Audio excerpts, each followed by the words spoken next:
The cats began to dance. Not a metaphor, not a folk dance. In the fishing villages around Minamata Bay in the early 1950s, cats lost the ability to walk.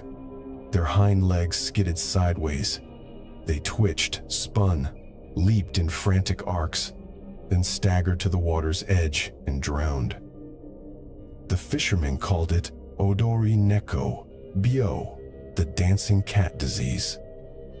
They had no idea that the same molecule was already inside their own nervous systems, quiet as a ledger entry, patient as sediment. That molecule is Mercury, not the scarlet rock of cave painters, not the liquid messenger of alchemists. Something worse, methylmercury, forged by bacteria from industrial waste, concentrated up the food chain, and served with every meal of fish. The cats danced. Then the people began to shake, to lose their vision, to forget their children's names. And the factory that had been dumping mercury into the bay for 30 years kept its discharge pipes open. This is the deep archive. We leave the surface now. The hatch seals. Pressure builds as we sink past the headlines, past the courtroom photographs, past the settled lawsuits. Dark water closes around the vessel. A narrow beam cuts through, and there, in the cold, are the objects we came to find. A jar labeled Mercurius Dulcis, sweet mercury, once spooned into infants' mouths. A barometer's walnut case, silver beads still scattered on the desk beneath it. A sealed tomb in Shaanxi, its rivers of liquid metal still flowing after 2,000 years.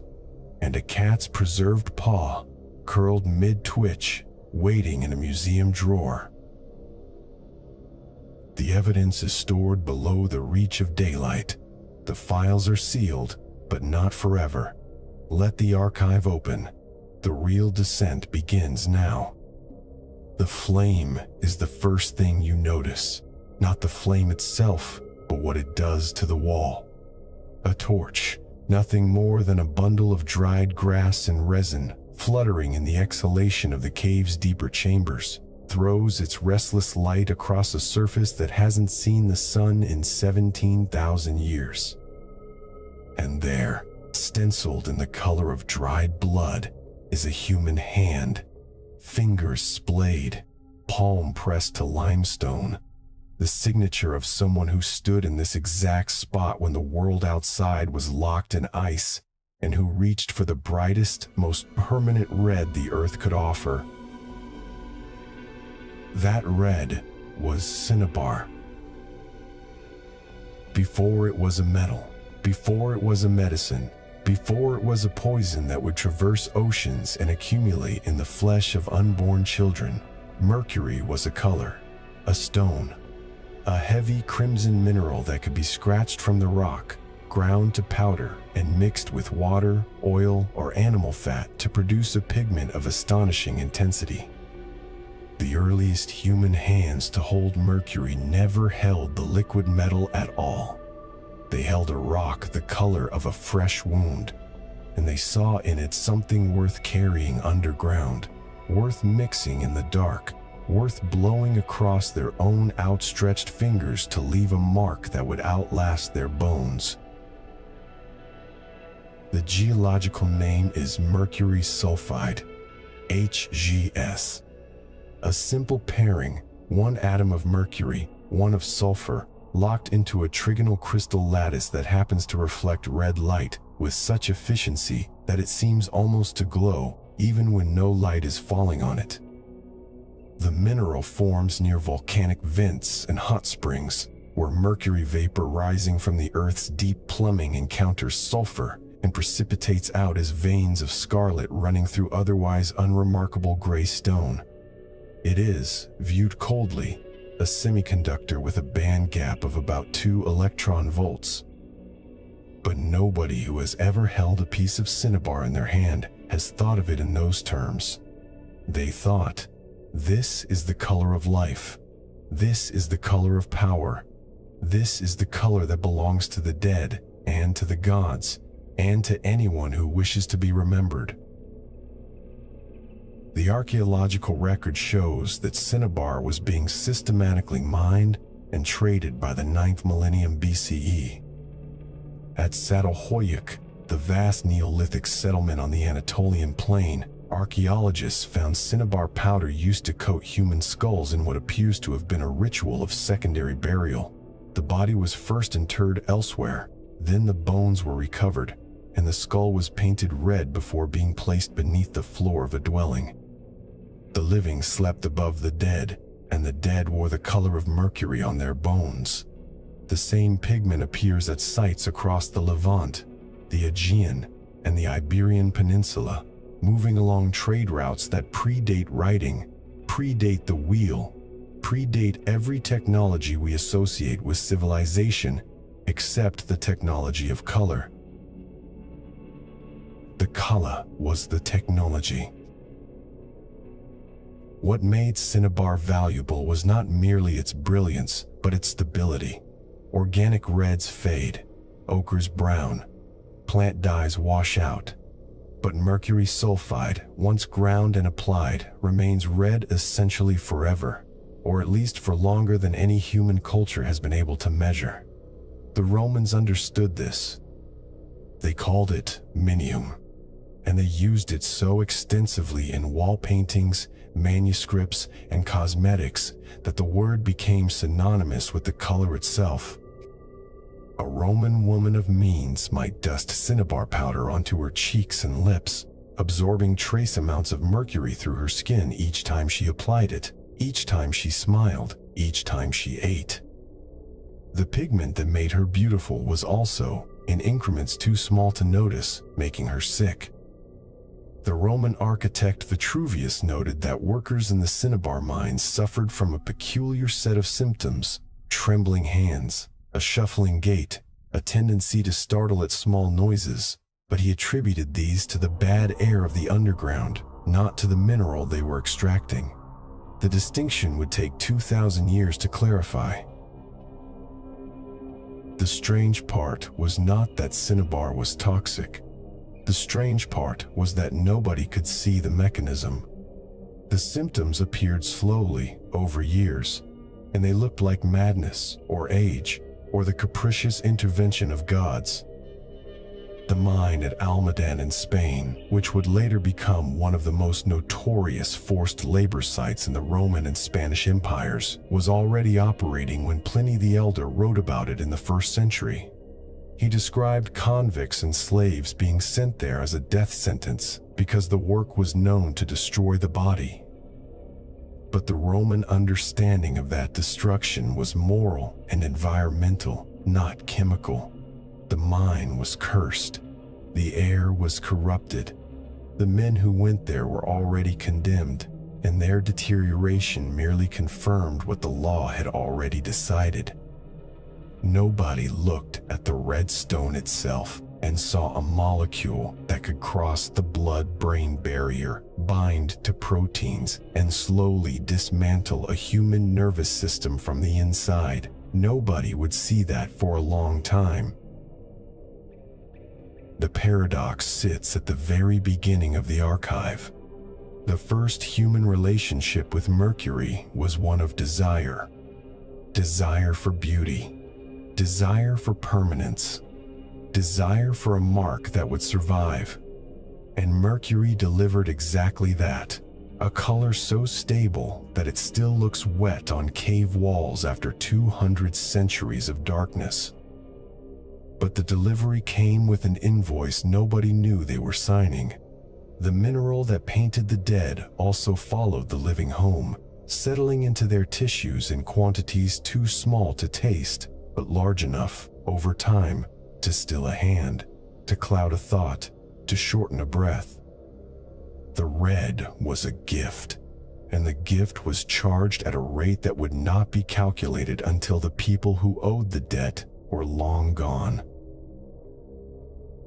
The Chinese imperial courts understood this not at all, and they understood it completely.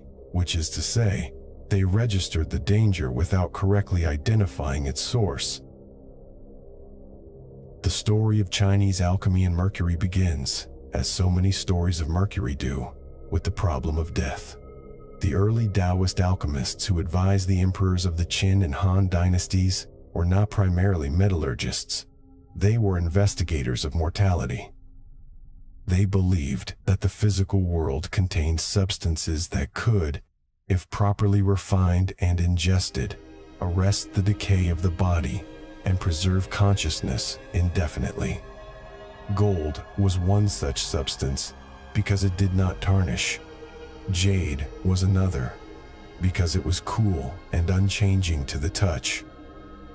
And cinnabar, heavy, brilliant, seemingly alive with its own internal redness, was the most promising of all because it contained within itself a visible paradox. When heated, it did not burn away to ash like other stones. It gave birth to a liquid metal, Quicksilver, living silver, a substance that ran like water but weighed like lead, that could be poured from one vessel to another and leave no trace, that could be mixed with sulfur and returned magically to red. The alchemists read this cycle as evidence that cinnabar was a substance of transformation, a material that passed through states of being without losing its essential nature. They reasoned that if a stone could cycle between solid and liquid, between red and silver, then perhaps a human body that ingested that stone could learn the same trick. Could cycle between old and young, sick and well, dead and alive. The logic was elegant, internally consistent, and catastrophic. We know the names of some of the emperors who drank mercury. Qin Shi Huang, the first emperor of a unified China, the man who ordered the construction of the Great Wall and the Terracotta Army, was a committed consumer of alchemical elixirs. He sent expeditions to the eastern seas to find the islands of the immortals, and while they searched, his court alchemists prepared compounds of cinnabar, quicksilver, and gold for him to swallow. The elixirs were designed to make him immortal. They made him, instead, profoundly unwell. Historical records describe the emperor in his final years as irritable, paranoid, prone to violent rages and sudden fits of trembling. He slept poorly. He distrusted his advisors. He withdrew from public view and wandered his palace complex at night, searching for a piece the medicine was systematically dismantling inside his skull. The neurotoxicology is now well understood, but the clinical presentation it produces is worth describing carefully because it repeats throughout the archive with the terrible regularity of a signature. Inorganic mercury compounds, when ingested, are absorbed through the gastrointestinal tract and distributed via the bloodstream to every organ in the body, but they concentrate most destructively in the brain and kidneys. In the brain, mercury ions bind to sulfur-containing amino acids, disrupting the proteins that neurons need to function. The damage is diffuse and progressive. It begins with subtle changes, a fine tremor in the hands, a slight slurring of speech, a tendency to drop things or stumble. It advances to emotional lability, sudden weeping, sudden fury, a flattening of affect followed by eruptions of agitation that seem to come from nowhere. Balance deteriorates. Memory frays. The gait becomes wide-based and shuffling. In advanced cases, the patient experiences hallucinations, seizures, and a kind of agitated delirium that can look, to an observer who does not know what they are seeing, remarkably like spiritual ecstasy. The Chinese alchemists did not know what they were seeing. They interpreted the emperor's deterioration as a sign that the elixir was working, that the transformation was underway, that the body was shedding its mortality and entering an intermediate state before the final apotheosis. The trembling was not poisoning. It was the vibration of the soul preparing to ascend. The paranoia was not neural damage. It was the heightened awareness of a mind approaching divinity. The death, when it came, was not a failure. It was an incomplete success, a journey interrupted, a formula that needed only a little more refinement before it delivered what it promised. Qin Shi Huang died in 210 BCE at the age of 49 while traveling in eastern China. His body was carried back to the capital in a covered wagon, and to disguise the smell of decomposition, carts of salted fish were arranged to travel alongside him. He was buried in a vast subterranean tomb complex that, according to the Han Dynasty historian Sima Qian, contained a scale model of his empire, with rivers of liquid mercury flowing mechanically to represent the Yellow River and the Yangtze. Recent soil surveys of the tomb mound at Mount Li have detected mercury concentrations hundreds of times above background levels, suggesting that Sima Qian's account may be literally true. The emperor who drank mercury to attain immortality lies beneath a palace of liquid metal, his body preserved not by alchemy, but by the antimicrobial properties of the very substance that killed him. The paradox is too neat to be satisfying, but the archive does not permit us the comfort of neatness. The mercury in Qin Shi Huang's tomb is not a punishment. It is not a cosmic irony. It is simply a material, doing what materials do, distributed by human hands that did not know what they were holding. The emperor's successors continued the alchemical experiments. Emperors of the Tang dynasty, centuries later, would die in the same way, poisoned by elixirs prepared by alchemists who had inherited the same texts, the same formulas, the same logical error. The error was not stupidity. It was the entirely reasonable belief that what could be seen, the red stone, the silver liquid, the reversible transformation, was the whole of what was happening. The invisible part, the chemistry at the scale of proteins and neurons, was simply not accessible to them. The archive is not a record of human foolishness. It is a record of human limitation and of the long, expensive process by which the limitation is slowly, partially mapped. The red pigment traveled further than the alchemy. Roman frescoes in Pompeii glow with cinnabar even now, under 2,000 years of volcanic ash. Byzantine icon painters mixed it with egg yolk to render the robes of Christ and the Virgin. Medieval illuminators used it to ornament the capitals of manuscripts, their brushes leaving faint traces of mercury on the vellum that would outlast the monasteries that housed them. In Mesoamerica, the Maya and the Aztecs used cinnabar to paint their own dead, coating royal skeletons in brilliant vermilion before sealing them in tombs. The color crossed the Pacific, cross-hatching the globe in lines of red that converged, eventually, in the laboratories of 19th century chemists who would finally identify the element that made it possible. But that identification came late. For most of human history, mercury was not a periodic table entry. It was not a contaminant. It was not a neurotoxin. It was a gift from the underworld, brought up in chunks of scarlet stone and shared among the living and the dead. The handprints on the cave wall are still there. The color has not faded. The torch has gone out, and the artists have returned to the soil, and their descendants have spread across the continents and built cities and written books and forgotten entirely that a pigment could be anything other than beautiful. But the mercury remembers. It has always remembered. It is sitting, even now, in the red of museum paintings and the sediments of rivers that have not seen a mine in 1,000 years, and it is waiting with the patience of an element to be noticed. The flame gutters, the handprints retreat into shadow, and somewhere deep beneath a mound in Shaanxi province, A river of liquid metal continues its silent, mechanical course, carrying the dream of immortality through a darkness that has no need of it. The stone floor held a chill that no fire could fully chase out, not even the small furnace that had been burning since the previous evening. Beneath the low vault of the cellar, the air was thick with two things: the smell of hot clay and something sharper, more metallic, that clung to the back of the throat and seemed to powder the tongue with a taste of old coinage.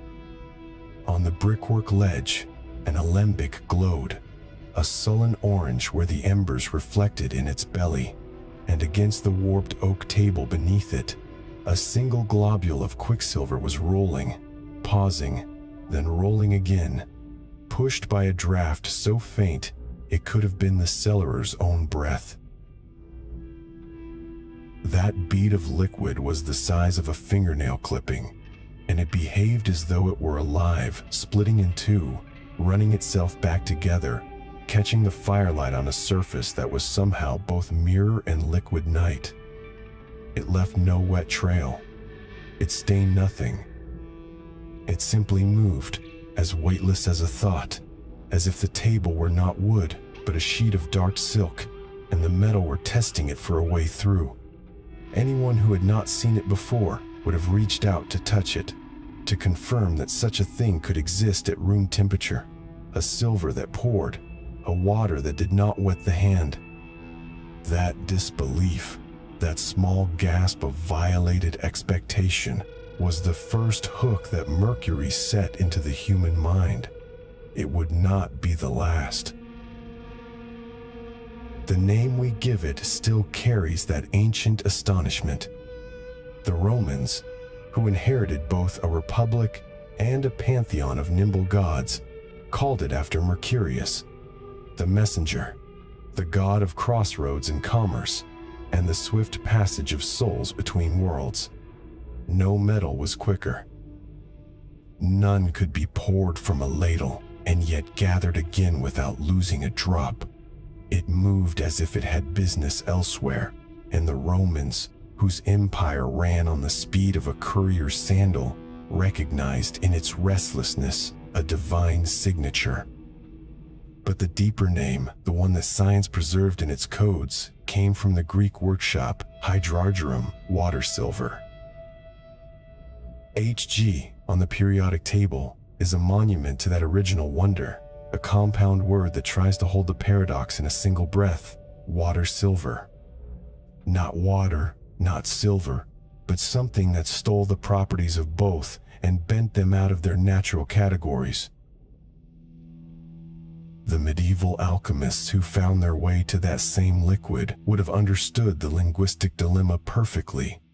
They lived in a world of substances, not elements, and a substance that was liquid yet metallic troubled every boundary they had drawn between the kingdoms of matter. To them, Mercury was not a problem to be solved by nomenclature. It was a promise. If nature had produced a metal that ran like a stream, then perhaps all metals were in some sense frozen rivers, waiting to be melted back into their primordial form. Perhaps gold itself, that unmoving sun metal, could be liquefied, transformed, reborn.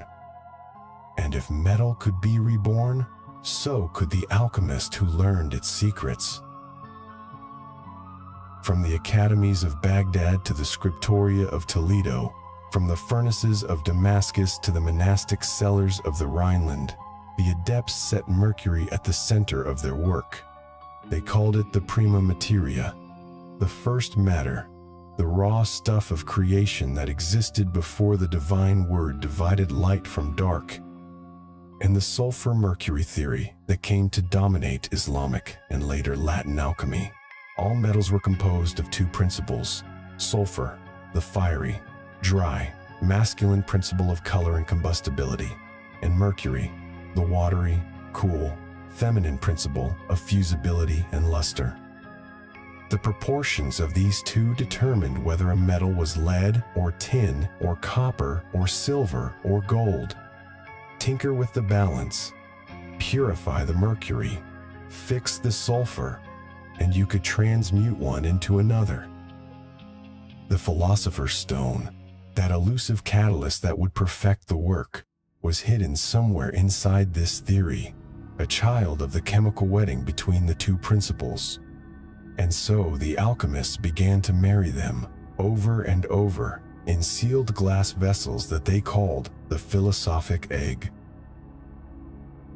The vessel was the key. An alchemist did not simply boil mercury in an open pot. That would only drive it into the air as vapor, a loss that many would come to regret. Instead, the work demanded a flask so carefully sealed that nothing could escape, not even the most volatile spirit. The glassblower's art was as essential as the alchemist's knowledge, and across the Islamic world, the technique of hermetic sealing, named, not coincidentally, after the legendary Hermes Trismegistus, patron of hidden knowledge, reached extraordinary refinement. The egg was placed in a furnace, often a specially designed athanor that could hold a steady, low heat for weeks, months, years. The fire was to be the gentle incubator, not the destroyer. Inside, the mercury would heat, rise as vapor, condense on the cooler neck, and fall back again, a continuous circulation that the alchemists saw as a microcosm of the cosmic cycles of rain and evaporation. They watched it for years. They fed it small amounts of cinnabar or sulfur or philosophical earth. They recorded its colors: black, white, yellow, red, the stages of the great work, the nigredo, albedo, citrinitas, rubedo, and all the while, the sealed vessel leaked. It leaked not as a visible crack, but as an invisible breath. Mercury's vapor pressure at room temperature is low by the standards of a chemist's bench, but raise it even slightly above the ambient warmth, and the metal begins to slip into the surrounding air as single atoms, odorless, colorless, heavier than air, but light enough to ride a convection current. In a cellar with a furnace burning day and night, the concentration around the alembic would have climbed steadily, and the alchemist who bent close to observe the condensation, to admire the blackness turning to white, inhaled.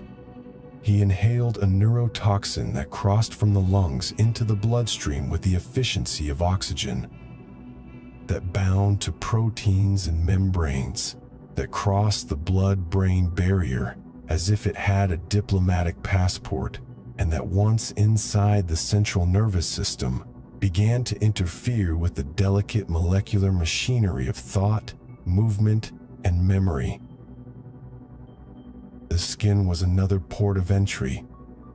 The alchemist who handled Quicksilver directly, who let it pool in his palm to demonstrate its marvelous weight, who poured it from one vessel to another with bare hands, absorbed it through the epidermis, where it entered the capillary bed and began its slow, silent migration to the kidneys, the liver, the brain. There was no sting, no burn. The metal felt cool and strangely dry, and the flesh showed no immediate sign of injury. What was remarkable, and what made the poisoning so perfectly cruel, was that the harm was entirely out of synchronization with the sensation. Touch mercury, and the body registers a curiosity. The damage arrives months or years later, a bill presented in a currency of shakes and silences. Chronic mercury poisoning manifests in a triad that the 19th century would later give the clinical label erethism, but the alchemical workshop knew it only as a creeping transformation of the practitioner. The first symptom was often a fine tremor, beginning in the fingers and spreading to the eyelids and lips, so subtle at first that the adept might attribute it to fatigue from long nights of tending the athanor. But the tremor would grow coarser, more insistent, until a hand that once poured Quicksilver with surgical precision could no longer guide a quill across a parchment without spattering ink. Then came the psychological changes. a profound timidity that seemed entirely at odds with the alchemist's former character. An adept who had once declaimed his theories in the marketplace would now avoid eye contact, flinch at a knock on the door, retreat into the cellar like a hunted animal. He became pathologically shy, unable to bear the presence of strangers, irritable with his own family, given to sudden outbursts of weeping or anger that evaporated as quickly as the vapor that had caused them. The word erethism derives from the Greek for irritation, but the older alchemical community had no such term. They simply watched their brother in the art become strange, and they tended to attribute it to the spiritual trials of the work, not to the work itself. The bones did not shake, but they were not spared. Mercury has a particular appetite for the inorganic matrix of the skeleton, where it can replace calcium in the hydroxyapatite lattice and sit quietly for decades, releasing slowly back into the blood during periods of stress or illness. The old texts describe alchemists who, in their final years, developed a stoop, a fragility, a tendency to fracture from falls that a younger man would have shrugged off. Nobody connected the broken femur of a 60-year-old alchemist to the silver liquid he had poured through his fingers in his 30s. The body kept no ledger that could be read at the time. The cause was dissolved in the effect, and the effect was folded into the ordinary narrative of aging. Yet the adepts persisted. They persisted because Mercury did not only poison them, it seduced them. It seemed to hold a secret just beyond the next phase of heating, the next variation in the proportion of sulfur. The colors that bloomed in the philosophic egg were genuinely beautiful, and the idea that a worthless, dull metal could be coaxed into gold was the intellectual gravity well of the age. The fact that gold itself could be dissolved in mercury to form an amalgam, and that heating the amalgam could drive off the mercury and leave a button of pure gold behind, seemed to be a proof of concept, a visible, repeatable demonstration that mercury could eat gold, carry it, and then yield it up again. If that was possible, the alchemists reasoned, then surely the reverse was too. If mercury could release gold, it could also create it. The logic was not absurd within the framework of the time. It was simply incomplete, missing the immutability of the atomic nucleus that would not be understood for centuries. In the meantime, the alchemist's own nervous system was providing a different demonstration. Mercury could also release a man from his own mind, a transmutation far less alchemical and far more biological. In a stone cellar in 12th century Mosul, or 14th century Bologna, or 16th century Prague, the scene would have been much the same. The Athanor glowed like a small, patient sun.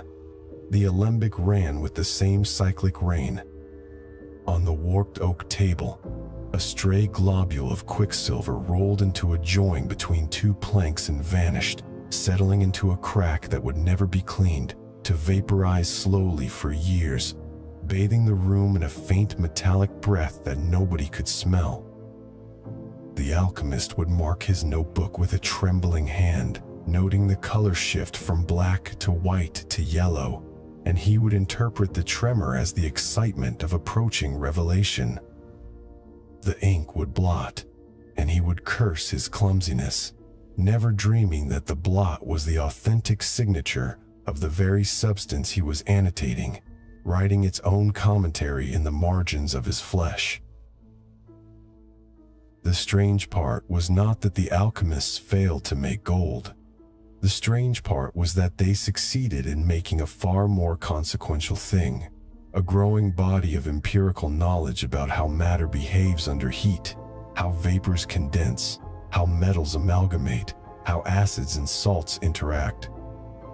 That knowledge would eventually crystallize into chemistry, which would recognize mercury as an element, number 80 on the table, and put it to uses that the alchemist's imagination could not have encompassed.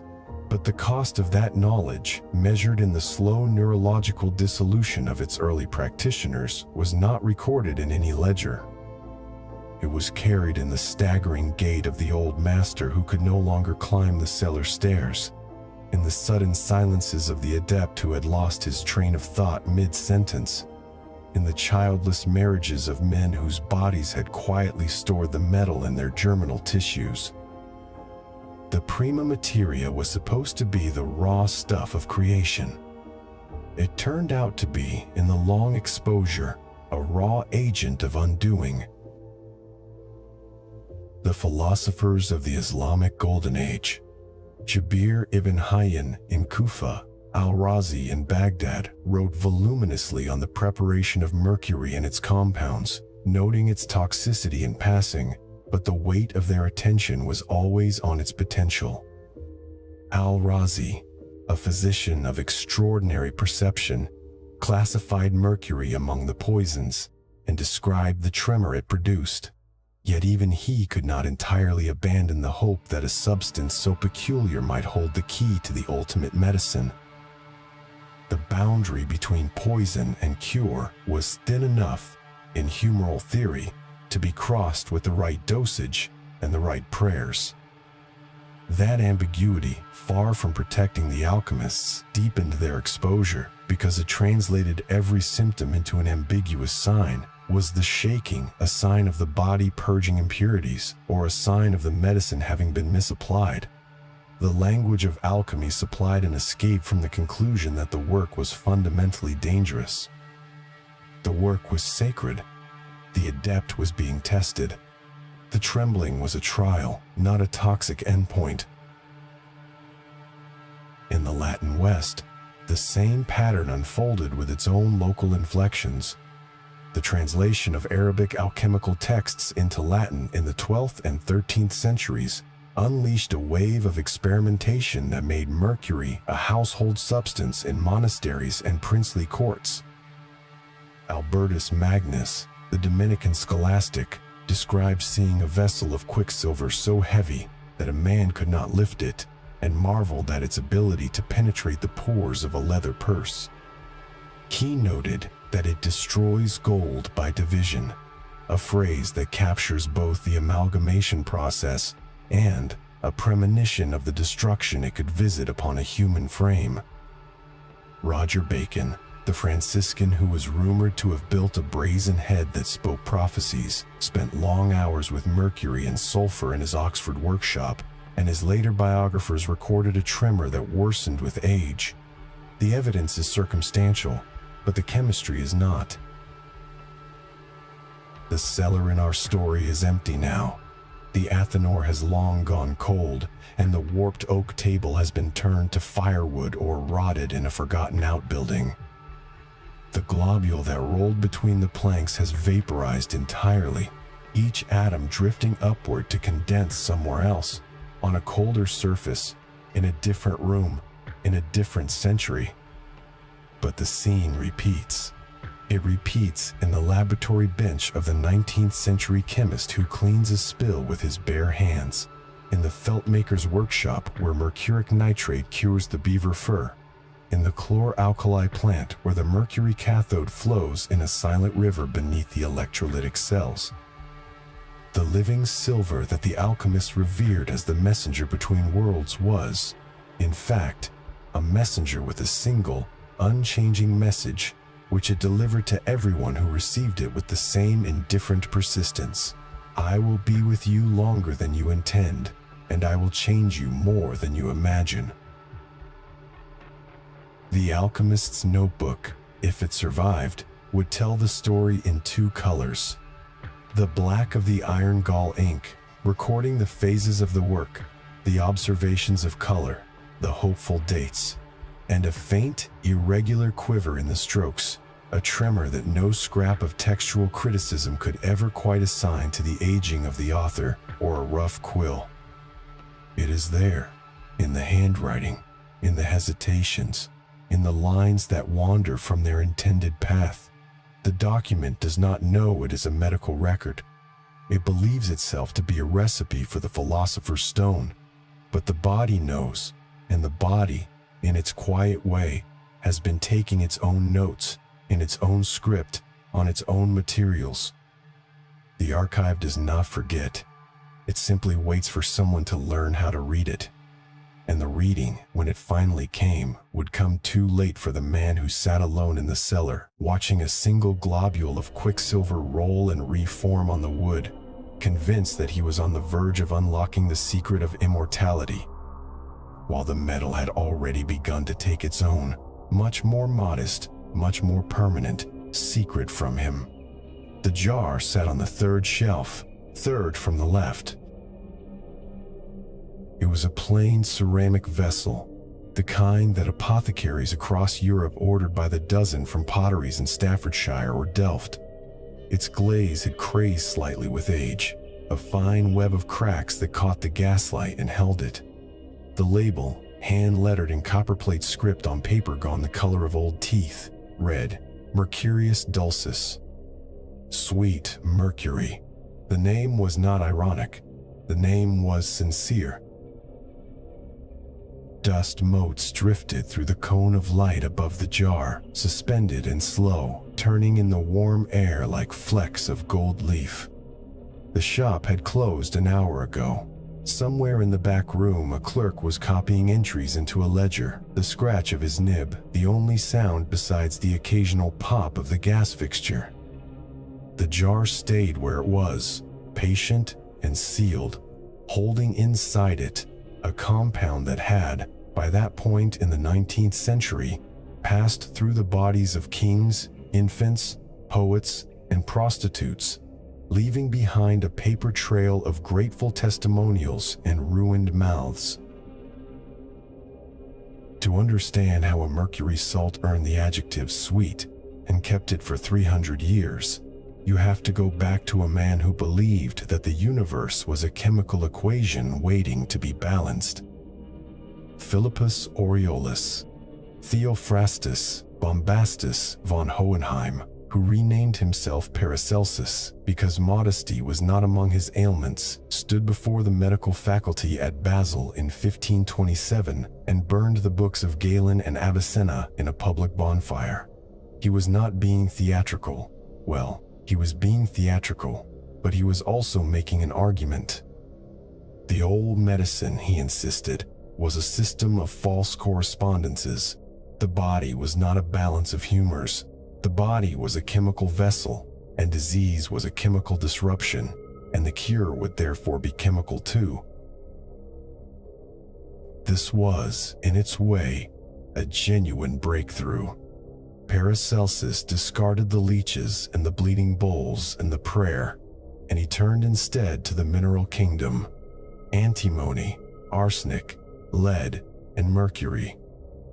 He had watched miners in the Alps handle quicksilver with their bare hands, had seen it bead and scatter and reform, and he had concluded that this impossible substance must contain something close to the essence of transformation itself.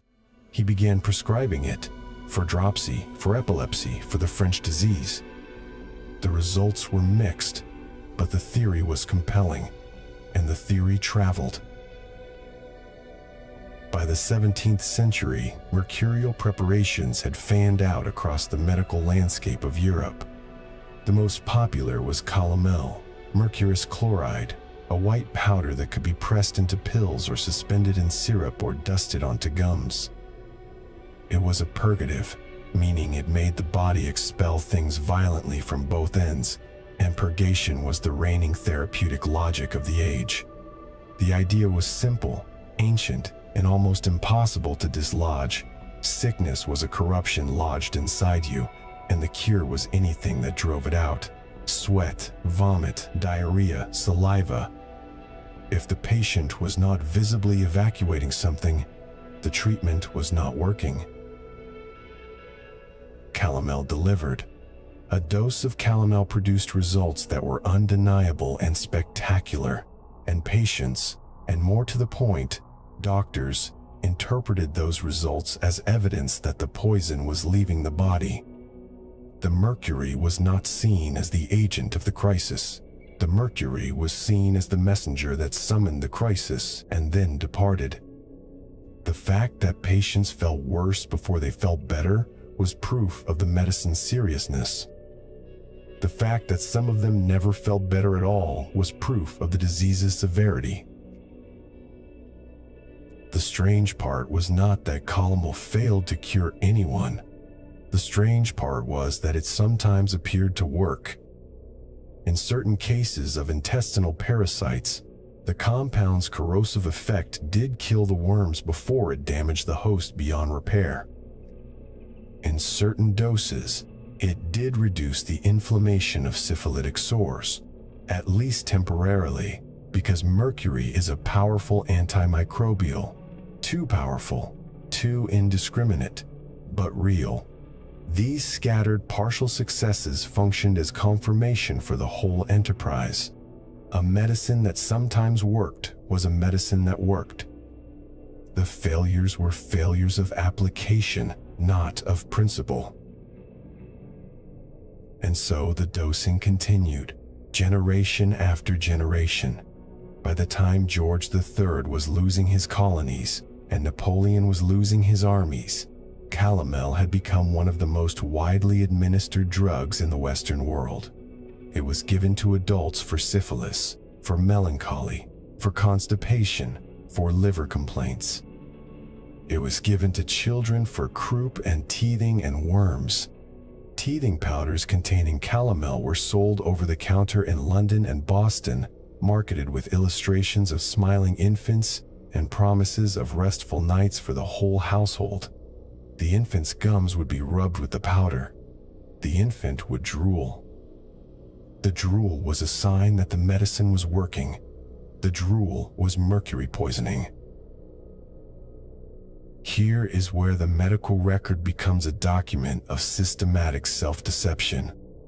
For centuries, physicians had described the progression of mercury treatment in detail. Stage 1, increased salivation.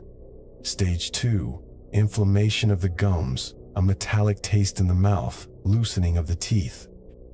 Stage 3, ulceration of the tongue and cheeks, necrosis of the jawbone, tremors of the hands, a peculiar shuffling gait. Stage 4, cognitive decline, memory loss, a profound and uncharacteristic shyness that made the patient avoid eye contact and withdraw from company.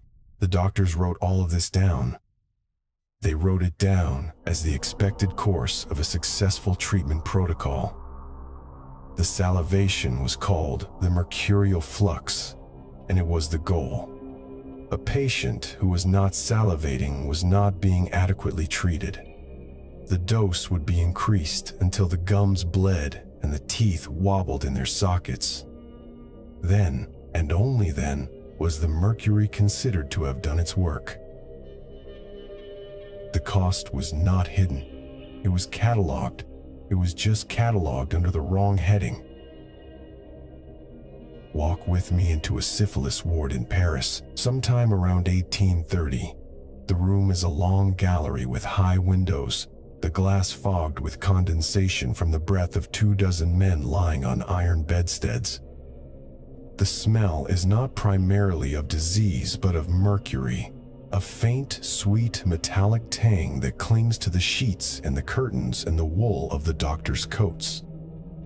Each patient is undergoing what the hospital calls the salivation cure. Twice a day, an orderly rubs a gray ointment, mercury suspended in lard, into the skin of the patient's thighs and armpits, working it in until the skin reddens and the metal begins its slow migration through the dermis into the bloodstream. The patients sweat mercury. Their breath carries mercury vapor into the already saturated air. A few of them are recovering in the sense that their syphilitic chancres are fading, and they will be discharged with a certificate of cure and a mouthful of loose teeth. Others are not recovering, and their deterioration is attributed to a particularly virulent strain of the pox. The possibility that the treatment and the disease might be indistinguishable by the final stages, two processes converging on the same ruined nervous system, is not a possibility the ward notes can accommodate. The notes have a column for symptoms and a column for treatment. They do not have a column for the symptoms caused by the treatment. jar of Mercurius Dulcis on the apothecary's shelf contained a compound whose name encoded the error. Mercurous chloride tastes sweet. It has no business tasting sweet. It is a heavy metal salt, and heavy metal salts are supposed to be bitter or metallic or astringent.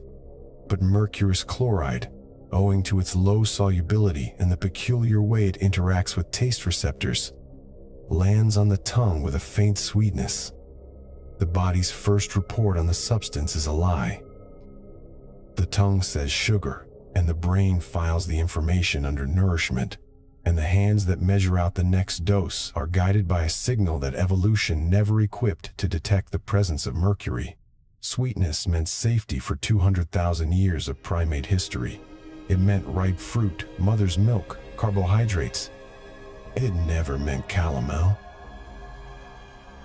This sweet taste was the pivot on which the whole tragedy turned, the small sensory fact that made the larger conceptual error possible.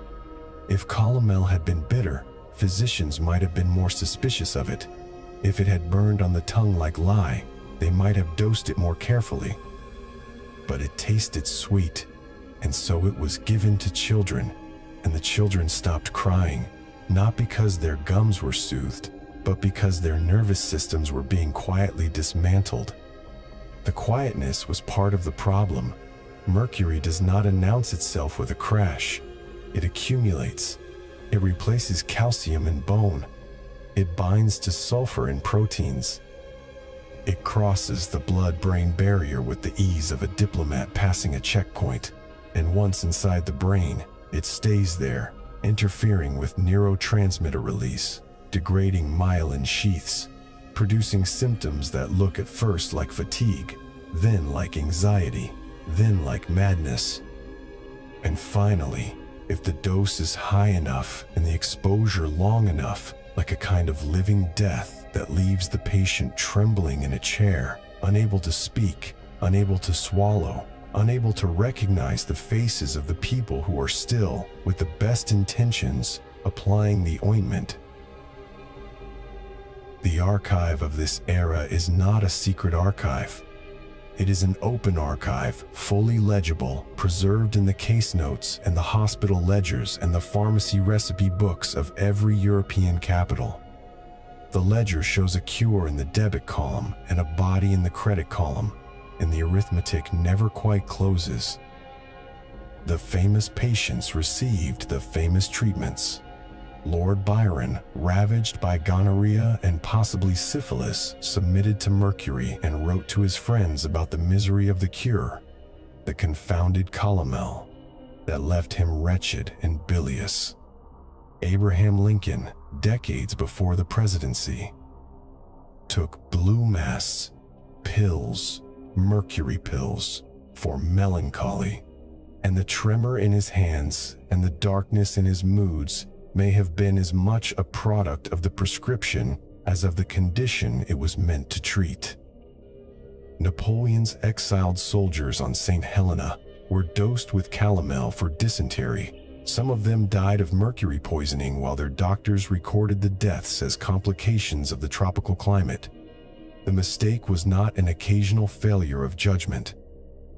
The mistake was structural, a feature of the medical model itself, and it reproduced itself across continents and centuries with the fidelity of a printing press. Let me read you a passage from an 1854 edition of the Dublin Quarterly Journal of Medical Science, a publication as respectable as any in its day. The calomel, the author writes, should be given until the gums are slightly tender and a peculiar metallic fetor is perceptible in the breath. This condition is known as mercurialization, and its establishment is necessary to the cure of the inflammatory process. He goes on. He describes the softening of the gums, the loosening of the teeth, the increased flow of saliva.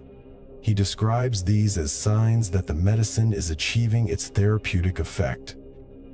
There is no hesitation in the prose, no flicker of doubt. The prose is confident. The prose is wrong. but it is wrong in a way that is legible only in retrospect, from a distance that the author did not have and could not have had, because the framework that made his confidence possible was the same framework that made his error invisible to him. This is the difficulty with the history of medicine.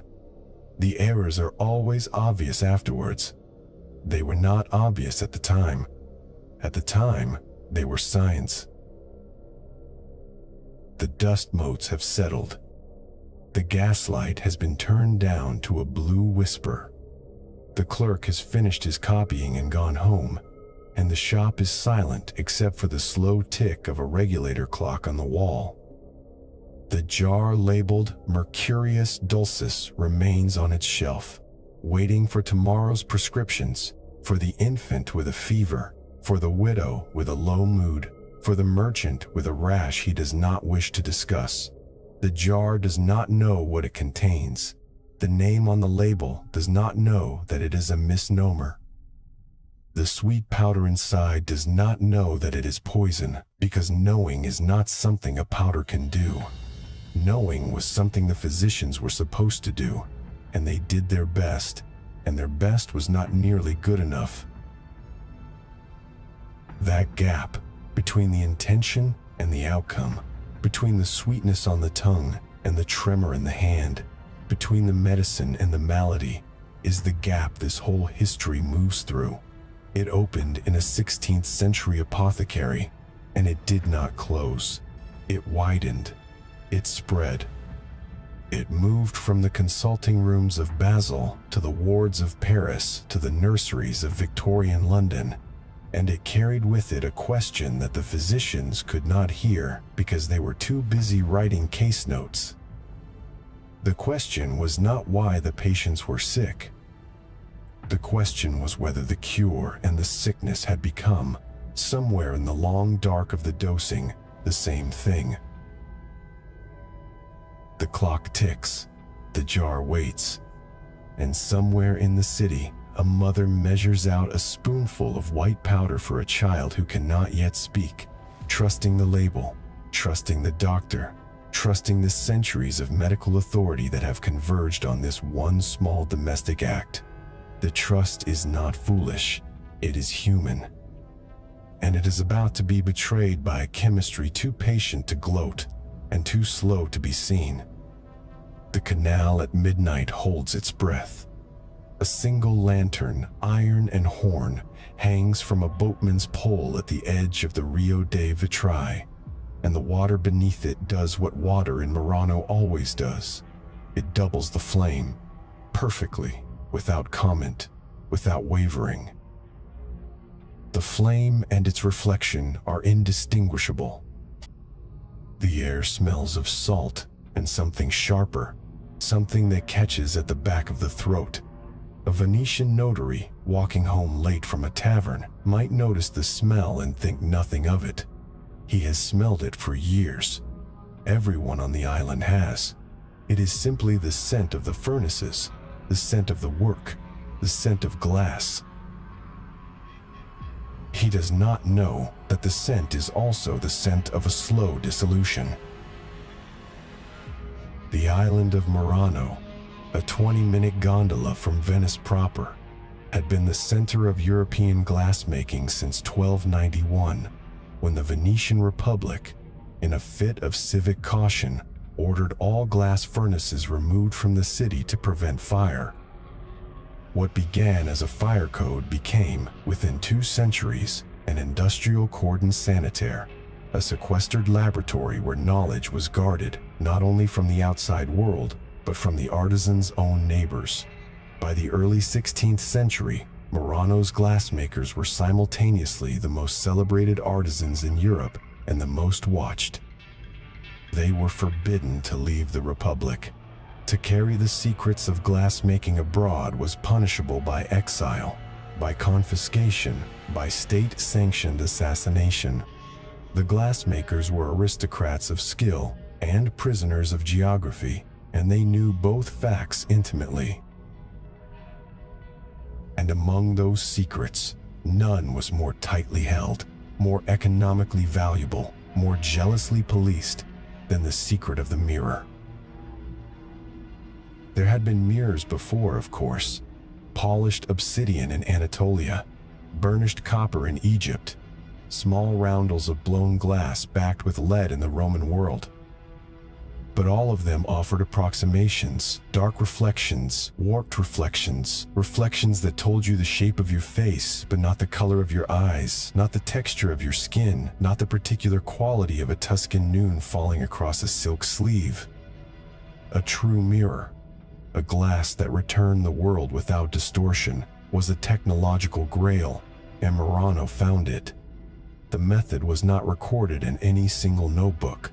It was assembled, piecemeal, across decades of furnace trial, and by the 1540s, it had stabilized into a procedure known only to a handful of families. The Galliano, the Dal Gallo, the Briati, names that would echo in export ledgers for a century. The procedure was formally simple, and its simplicity concealed its cost. A glassmaker took a sheet of tin, hammered to the thinness of a communion wafer, and floated it on a bath of mercury. Mercury, liquid and heavy and eager to bind, accepted the tin into itself, forming a soft amalgam the color of old pewter. Then the glassmaker took a pane of blown glass, still warm from the annealing kiln, and pressed it, with infinite care, onto the amalgam. Capillary action did the rest. The mercury tin amalgam clung to the glass, spreading into every microscopic imperfection, filling every depression, creating a backing so smooth it rejected nothing. No light was absorbed. No light was scattered. Every photon that entered the glass was sent back, in order, in formation, carrying the exact information of the scene before it. The first time a glassmaker lifted a finished plate and saw his own face looking back at him as though from a bright, still pool, he must have felt the ground shift. He had not made an object. He had made a witness. The Republic understood the value immediately. A Murano mirror, 2 feet by 3, cost more than a painting by Raphael. It cost more than a naval warship. French aristocrats traded parcels of land for a single Venetian mirror. The inventory of a Florentine banking family from 1587 lists one mirror valued at 3 times a set of silver candlesticks. These objects were not merely luxuries. They were instruments of self-perception, and they changed the way Europeans thought about the self. Before the true mirror, you knew your face from the testimony of others, from the unreliable surface of still water, from the stylized hand of a portraitist. After the true mirror, you knew your face from your own gaze, and that knowledge unsettled as much as it reassured. The mirror bred vanity, yes, but it also bred introspection, self-doubt, the long appraising stare that separates the inner self from the outer vessel. The Murano glassmakers did not simply manufacture reflective surfaces. They manufactured a new psychological category. And in the rooms where that manufacture took place, the price was being counted in a currency no ledger recorded. The workshop was arranged around a long stone bench. Against one wall, the amalgam bath, a shallow tray of mercury, its surface a trembling gray mirror in its own right, a liquid premonition of the solid mirror to come. The air in the room was warm, deliberately so, because warmth prevented the mercury from pooling unevenly and helped the amalgam bond. But warmth is also an accelerator. Mercury, at room temperature, already fumes imperceptibly. The vapor pressure is low, but it is not zero, and in a warm enclosed room, the invisible column of atomic mercury rising from the bath thickened with every hour of the working day. The glassmakers bent over the amalgam, their faces inches from the liquid metal, breathing shallowly. The glass was pressed, the mirror was formed, and then came the step that made the vapor bloom. To drive off excess mercury, Secure the bond and stabilize the backing. The finished mirror was placed on a stone shelf above a charcoal brazier and gently warmed. The amalgam released its surplus quicksilver in a slow, invisible exhalation that condensed on the workshop walls, on tools, on aprons, on skin, on the wet membranes of lungs. Over weeks, the walls of the best workshops developed a glistening silvery sheen, a secondary mirror of deposited mercury that reflected the dim light in 1,000 pinprick beads. Apprentices wiped it down with rags at the end of the day, not understanding what they were touching. The rags were washed in the canal. The canal carried the mercury into the lagoon. The lagoon, over centuries, became an archive. The human archive accumulated more quickly. A glassmaker who had worked the mirror bench for 10 years began to notice a small change, then a constellation of changes. His hands, in the morning, would tremble. Not the coarse tremor of a drunkard, but a fine oscillation, a vibration that made threading the furnace tongs or guiding the glass shears an act of negotiation. As the years passed, the tremor widened its territory, spreading to lips, to eyelids, to the muscles that held a smile. The glassmaker's wife would watch him across the dinner table and see his face in motion even when he was still, as though a private wind were blowing across his features. Then came the changes that had no physical sign but were nonetheless visible to anyone who knew the man. He began to avoid the guild hall. He took his meals alone. When a stranger entered the workshop to negotiate a commission, the glassmaker, once gregarious, once the loudest voice in the tavern, would retreat to the annealing room and busy himself with a task that didn't exist. His speech, when it came, was hesitant, soft, directed at the floor. He started at sudden sounds. He wept at small disappointments. He flew into rages over nothing and then sank into a silence that could last for days. The behavior was not madness in the Boethian sense, the wild derangement that breaks furniture and shouts at the moon. It was something quieter, something more inward, a gradual drawing of curtains across every window that faced the world. The Venetian authorities had a name for it. In the records of the Arte dei Vitri, the Glassmakers' Guild, in the margins of a health report compiled by a parish priest in 1567, the phrase appears, Il male di vetro, the glass disease. The words are written without elaboration, as though they require none, as though the writer assumed the reader would know exactly what was meant. The glass disease was part of the landscape, accepted the way a mining town accepts black lung or a port accepts scurvy. A glassmaker's career was understood to be a trajectory of erosion. You made your fortune in your 20s and 30s. You trained your sons in your 40s. And then, in your 50s, if you lived that long, you sat in a chair by the window and watched the canal boats pass, your hands resting on your knees like two small animals that had forgotten how to settle. The medical name, when it arrived 3 centuries later, was erethism. The toxicological mechanism, another century after that, was methylmercury's affinity for the central nervous system, its ability to cross the blood-brain barrier unimpeded, its slow accumulation in the cerebellum and the calcarine cortex, the areas that govern coordination, vision, and the delicate calibration of mood. The glassmakers of Murano did not know any of this. They knew only that the mirror bench was where fortunes were made, and that a certain percentage of the men who worked it became quiet, and then became forgetful, and then became ghosts. The strangest part was not that the condition existed. It was that the condition was invisible to the very instrument the glassmakers produced.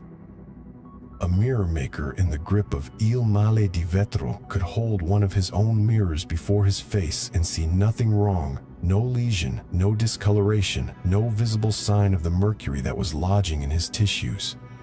The mirror was flawless, and so it reflected a flaw it could not register. The glassmaker looked into the silver-backed glass and saw a tired man, an aging man, perhaps a man whose expression had grown wary. He did not see a poisoned man. That is the particular cruelty of the neurotoxic. It conceals itself in the organ that perceives. The brain, the seat of self-assessment, is also the site of the damage, and so the damage edits itself out of the record. The glassmaker's mind, eroding under Mercury's patient chemistry, lost the ability to recognize its own erosion. He could hold the evidence in his hands, the weight of the mirror, the coolness of the glass, and see nothing but his own face, looking back with mercury bright eyes, untroubled. The Republic, for its part, did not see a public health crisis. It saw a trade secret that had to be maintained, a competitive advantage that had to be protected, and a workforce that, by the nature of the guild system, would replenish itself through sons and nephews and apprentices eager for the wages the mirror bench commanded. The ledger books of the period are meticulous about the price of Venetian mirrors in foreign markets, the tariff rates, the shipping weights. They are silent on the attrition rate of the men who made them. The archive keeps the invoice. It does not keep the cost. Or rather, it keeps the cost in a different language, in a different room, in the parish burial records, and the guild infirmary notes that no historian of economics ever consults. And yet the mirrors left Murano. They traveled in padded crates, down the lagoon, through the Adriatic, across the Alps on mule trains, into the palaces of Paris, and the counting houses of Antwerp, and the private chambers of Prague. A Habsburg archduchess preparing for a court ball adjusted her pearl choker in front of a Murano mirror and saw herself with a clarity that her grandmother, a generation earlier, could never have imagined.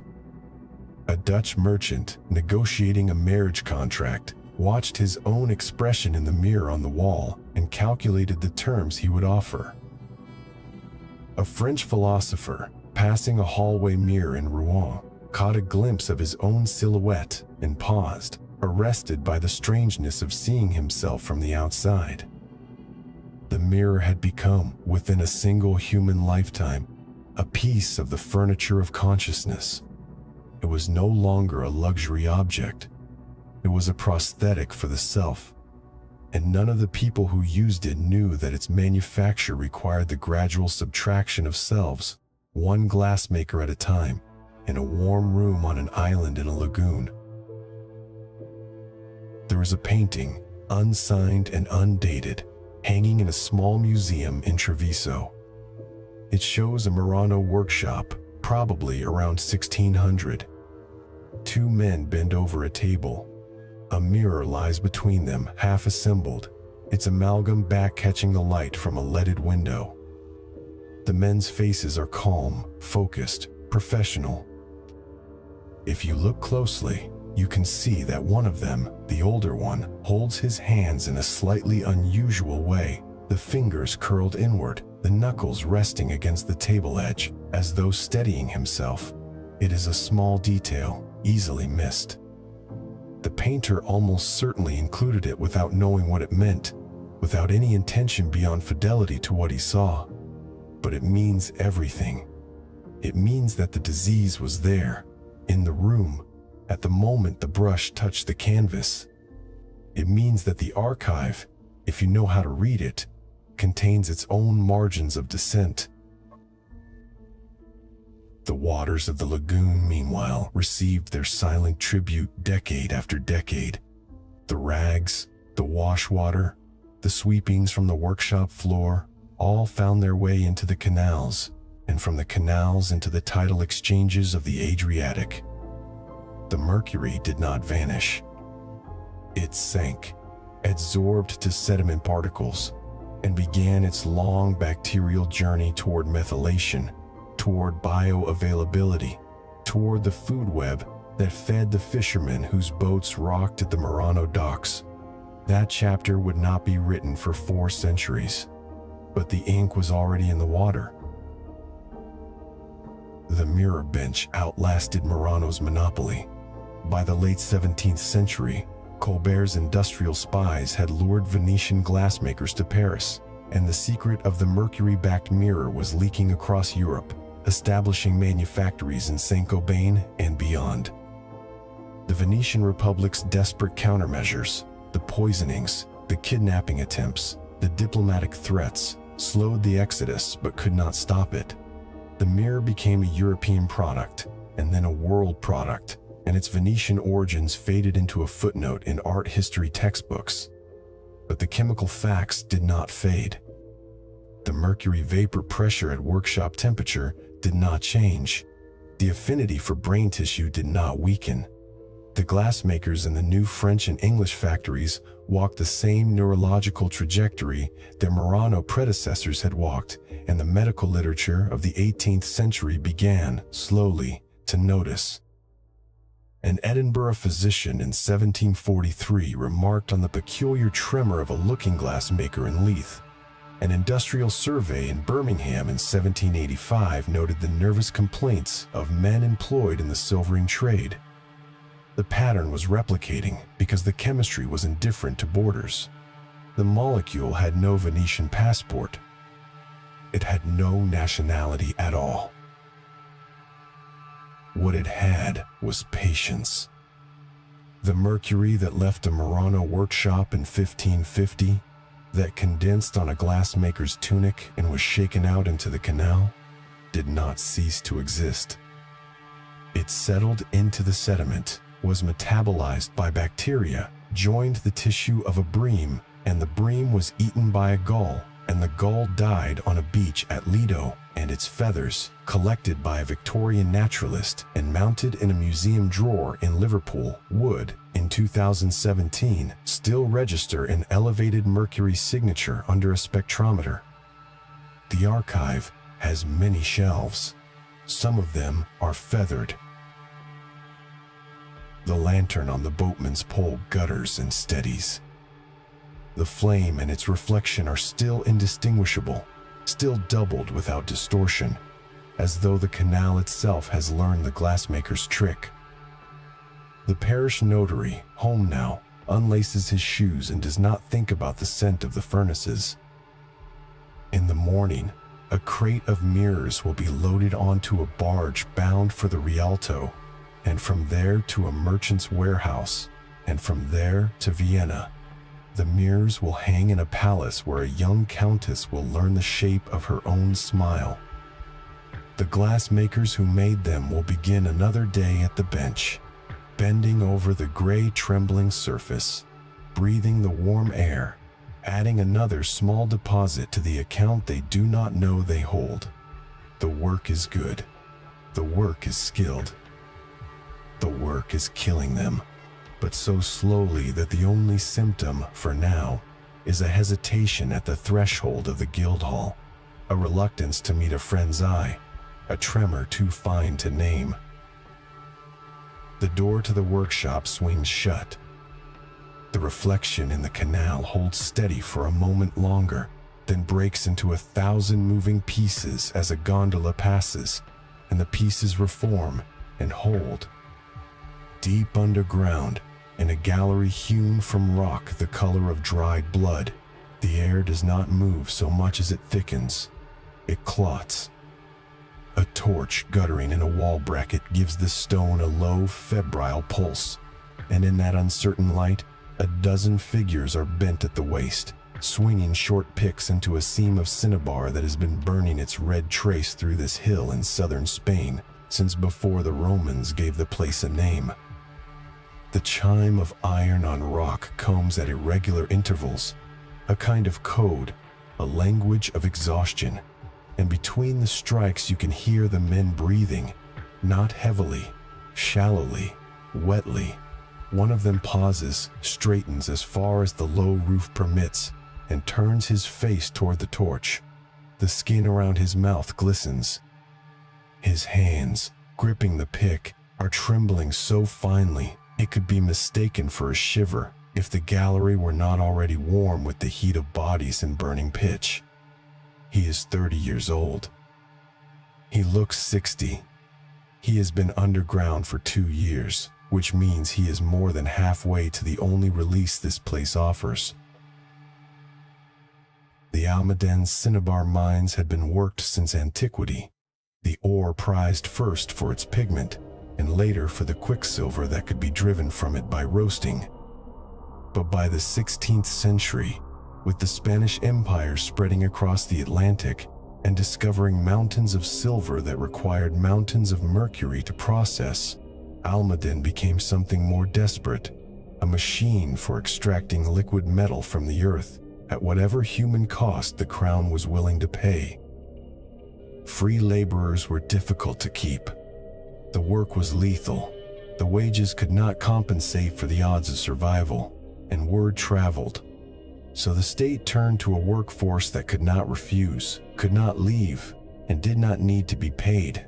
Convicts, heretics, prisoners of war, and the luckless poor caught in the gears of Habsburg justice.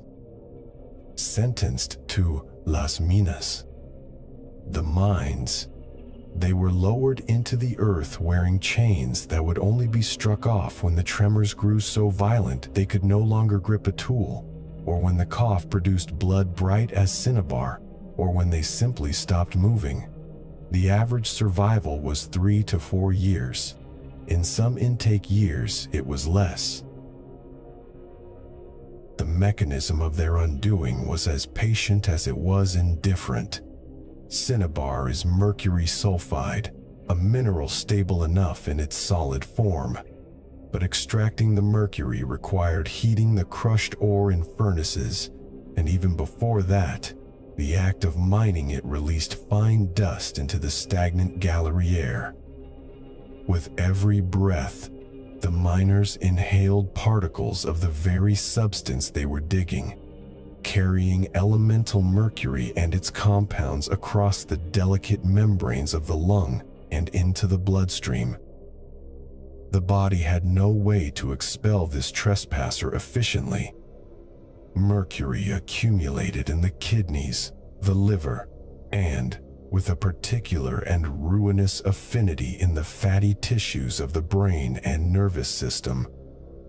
The first signs were subtle: a metallic taste on the tongue, a tendency to drool during sleep, a fine tremor in the fingers that a man might hide in his pockets until the day he could no longer grip a spoon.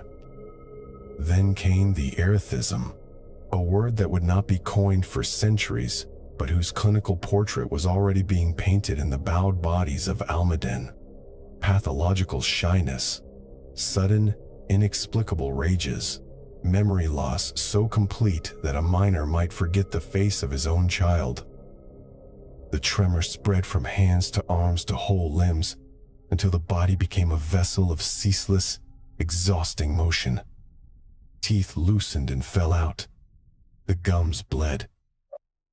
The lungs, repeatedly insulted by dust and vapor, succumbed to infections that colonial physicians recorded as la tisis del minero, the miner's consumption, without ever tracing it back to the silver-colored liquid that pooled in the lowest hollows of the stone. That liquid was, in itself, an unsettling presence. In certain galleries where the temperature rose enough, native mercury seeped from the rock face in beads that gathered on the floor in small, mirror-bright puddles.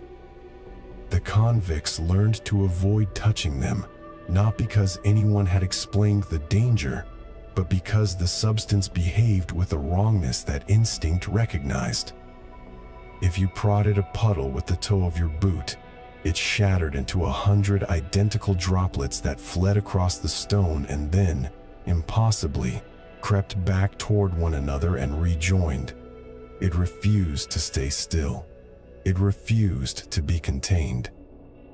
It glimmered in the torchlight like a discarded mirror, and the men whose job it was to scoop it into flasks would sometimes find themselves staring into it, a fraction of a second too long, hypnotized not by its beauty, but by the deep, irrational unease it provoked. A living metal, a liquid that ran colder than the stone that held it. A messenger from the underworld that did not burn but nonetheless consumed. The mercury harvested by those trembling hands at Almadine was shipped in leather sacks and iron flasks to the ports of Seville and Cadiz, where it joined a larger and even more lethal current. Because across the Atlantic, high in the Peruvian Andes, another mercury deposit had been discovered that would dwarf even Almaden in its scale and its appetite for human life. Huancavelica, the Spanish called it. The indigenous peoples of the region had known of the Red Mountain for generations, had used its cinnabar as pigment for funeral rites and ceremonial body paint, understanding it as a substance of the underworld, powerful and dangerous and best kept at a ritual distance. The Spanish saw only a strategic asset. Silver was the empire's obsession, the metallic blood circulating through its transatlantic body, and the great silver deposits of Potosí and Zacatecas posed a stubborn technical problem. The richest ores were of declining grade. The easy, near-surface veins of high-purity silver had been exhausted within decades of conquest. What remained was lower-grade ore locked in complex matrices that could not be smelted efficiently. The solution, developed in Mexico in the 1550s by a merchant named Bartolomé de Medina, and known ever after as the patio process, required one ingredient in vast quantities: mercury. The patio process was, in its physical character, a piece of industrial theater staged in some of the most punishing landscapes on Earth. Silver ore was first crushed in stamp mills, heavy iron-shod beams lifted and dropped by water wheel until it was reduced to a powder fine as flour. The powder was then spread across broad, flag-stoned courtyards, the patios, where it was mixed with water, salt, copper sulfate, and a carefully measured charge of mercury. The mix was kneaded, not by machines, not by beasts of burden, but by human feet. Indigenous laborers, many of them coerced through the mita system of rotational forced labor that the Spanish had inherited and brutally expanded from Inca precedent, were made to tread the toxic slurry for hours each day over a period of weeks. They walked barefoot through the cold, wet amalgam, their skin in continuous contact with elemental mercury, while the thin Andean air, already so oxygen-poor that a newcomer's lungs burned, carried mercury vapor from the fresh mixture directly into their bloodstreams. The patio process required the amalgamation to proceed slowly, sometimes for a month or more, and the workers slept in barracks beside the courtyards, breathing the same metallic air around the clock. Why barefoot? The colonial record offers various justifications: that boots would disrupt the sensitive chemistry of the amalgam, that leather soles were too expensive, that indigenous laborers were accustomed to going unshod anyway.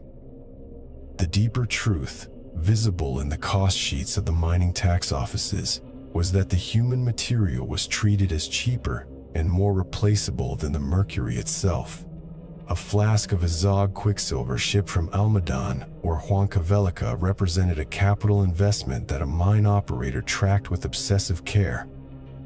An indigenous laborer assigned to the patio represented an operating expense, one that could be replenished from the surrounding villages through the mechanisms of colonial obligation. The arithmetic was cruel and precise. The mercury lost to the environment during amalgamation, a portion that evaporated, that spilled, that stuck to the bottom of workers' feet and washed into the soil, was recorded in ledgers as perdita, a loss lamented and investigated. The lives lost in the same process were noted, if at all, in parish burial registers and ignored by the accountants of empire. The liquid metal was precious. The men and women who trod it into the silver ore were not. The symptoms that emerged in the highland patios were indistinguishable from those in the Almaden galleries. Tremor, salivation, cognitive decay, but the setting gave them a particular and terrible visibility. At Almaden, the dying happened underground, in the dark, hidden from any eye but the overseers.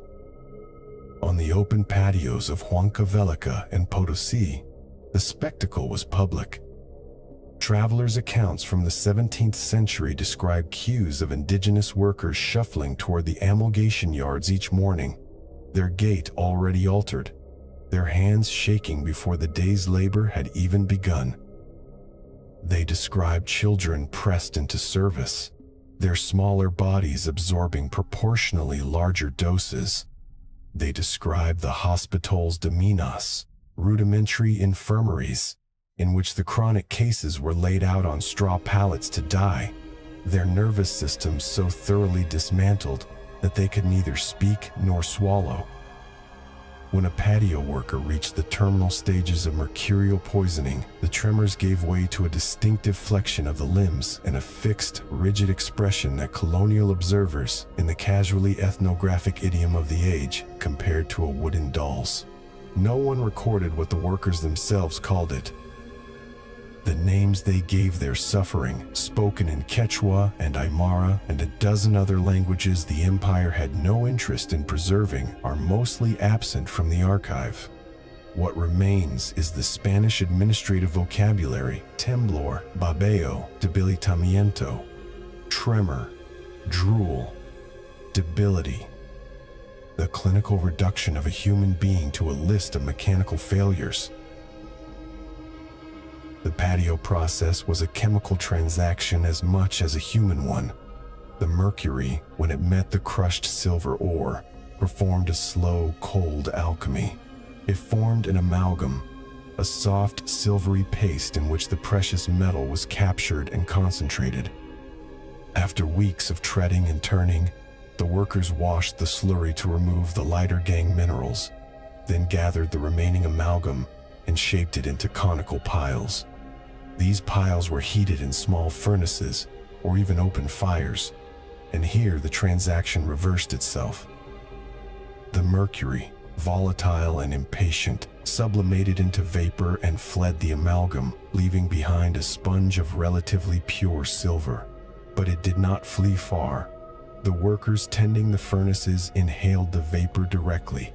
Those standing downwind received a diluted dose.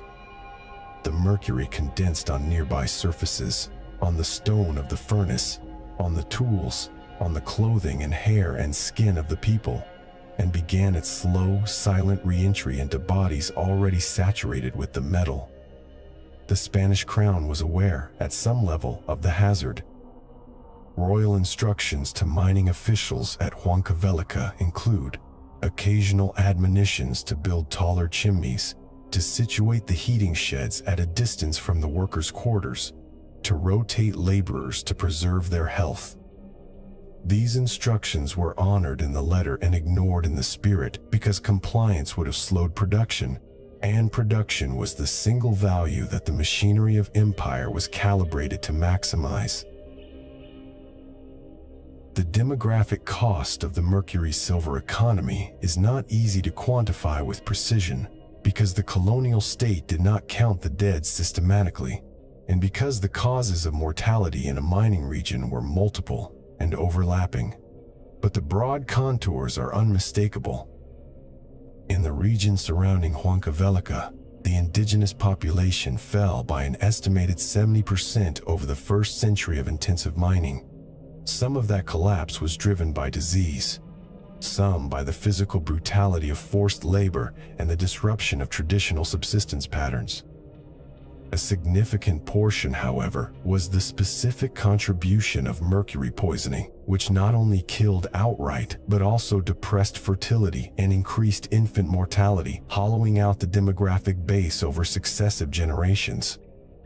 The liquid metal functioned, in effect, as a demographic executioner, though neither the word nor the concept appeared in any colonial report. The reports spoke instead of despopulation, depopulation, and treated it as an administrative inconvenience, a labor shortage that could be solved by adjusting the meta quotas or importing African slaves to supplement the indigenous workforce. The possibility that the substance at the very center of the silver extraction process might itself be the primary engine of the labor shortage seems to have occurred to almost no one in a position of authority. The Mercury was doing its work so quietly, so invisibly, that it hid in plain sight. Here is the paradox at the core of this chapter of the Mercury story. The Spanish Empire in the 16th and 17th centuries was the most powerful political entity on Earth, and its power rested, more than any other single factor, on the silver that poured across the Atlantic from the mines of Mexico and Peru. That silver paid for the armies that fought the wars of religion in Europe. It financed the construction of the Baroque cathedrals that still rise over the plazas of Seville and Lima. It underwrote the credit of the Spanish crown in the banking houses of Genoa and Antwerp. It shaped the early modern global economy, linking the Americas to Europe to Asia, in a circuit of bullion and goods and human beings. And every ounce of that silver, for the better part of 2 centuries, was extracted using mercury. The silver was the prize, the mercury was the key. But the key was made of the same substance that was, simultaneously and silently, disarticulating the nervous systems of the men, women, and children whose forced labor turned the key each day. The wealth that erected cathedrals was produced by a process that was unmaking entire communities at the cellular level. The empire treasured silver above all, yet the agent that unlocked it was an agent of obliteration, metabolizing thousands of lives into bullion that those lives would never touch, never spend, never see. The scale of the sacrifice is preserved not in grand monuments, but in the unvisited margins of the historical record.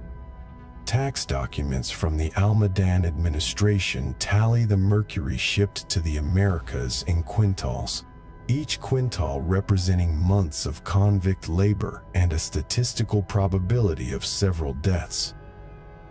In the Huancavelica archives, an 18th century inspector's report notes with bureaucratic detachment that the local indigenous population had dwindled to the point where labor quotas could no longer be met, and recommends, out of pragmatic rather than humanitarian concern, that the patio workers be provided with leather foot coverings.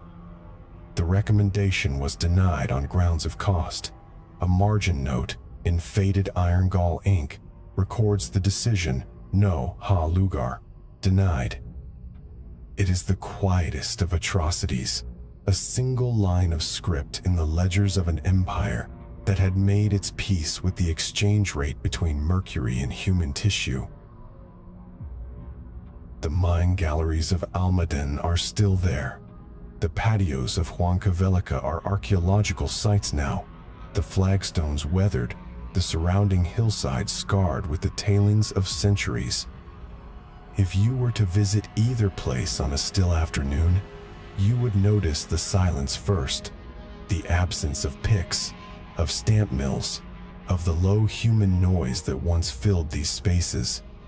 And then you might notice, in a crevice of the old stone, a small bead of liquid silver catching the light.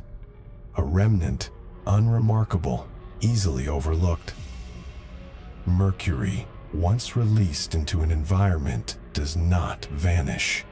It sinks into the soil, washes into the streams, enters the slow circulation of the living world, and waits. The mines of Almadan and Huancavelica were the point sources of a planetary contamination that would take centuries to fully map. But that contamination did not begin in the 20th century with the chlor-alkali plants and the chemical factories. It began here, in the underground galleries and the highland courtyards, where human beings were fed into a process that extracted silver from rock by dissolving their own nervous systems in quicksilver. The mercury was not a byproduct of empire. It was the empire's silent partner, keeping its own accounts in the language of tremor and forgetting. And those accounts were never closed. A small pool of liquid metal, perfectly still on the floor of a gallery that no longer echoes with the chime of picks, reflects a thin thread of light from a closing door. The ledger sits in a climate-controlled room in Seville, in an archive that tourists never asked to enter. Its leather cover is darkened to the color of dried tobacco. The pages inside are filled with a sloping script, the iron gall ink now a faint sepia that has eaten gently into the paper over 3 centuries, so that every digit appears to be sinking into its own small trench. The entries are brief, repetitive, clerical: a port of departure, a ship's name, a number of quintales, a date of lading. The substance being accounted for is not silver, not gold, not cochineal or cacao.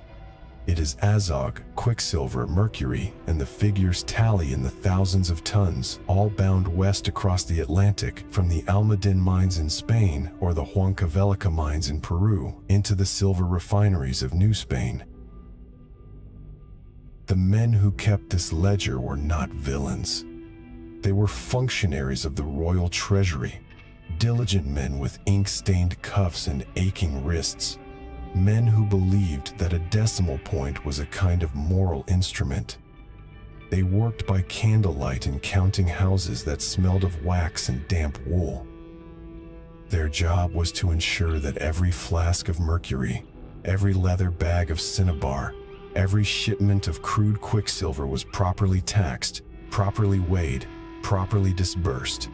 The crown needed that mercury, because without it, the silver mines of Potosi, Zacatecas, and Guanajuato would yield almost nothing. The richest silver lodes in human history were chemically locked inside stubborn ore that laughed at fire and resisted every mechanical crusher. Only mercury could seduce silver from its mineral bed, and so mercury became the spine of an empire's economy. The ledger, in its own quiet way, was as vital to Spain as any frigate in the treasure fleet. But the ledger had an odd property. It recorded arrivals and assignments with punctilious care, yet it recorded almost nothing of where the mercury went afterward, once the silver had been extracted. That part was left to another book, or no book at all. The 10,000 metric tons of mercury that escaped into the environment of the Americas between the 16th and 18th centuries. This is a modern estimate, pieced together from tax records, shipping manifests, smelter reports, and core samples taken from lake beds. Do not appear as a single-line item in any colonial document.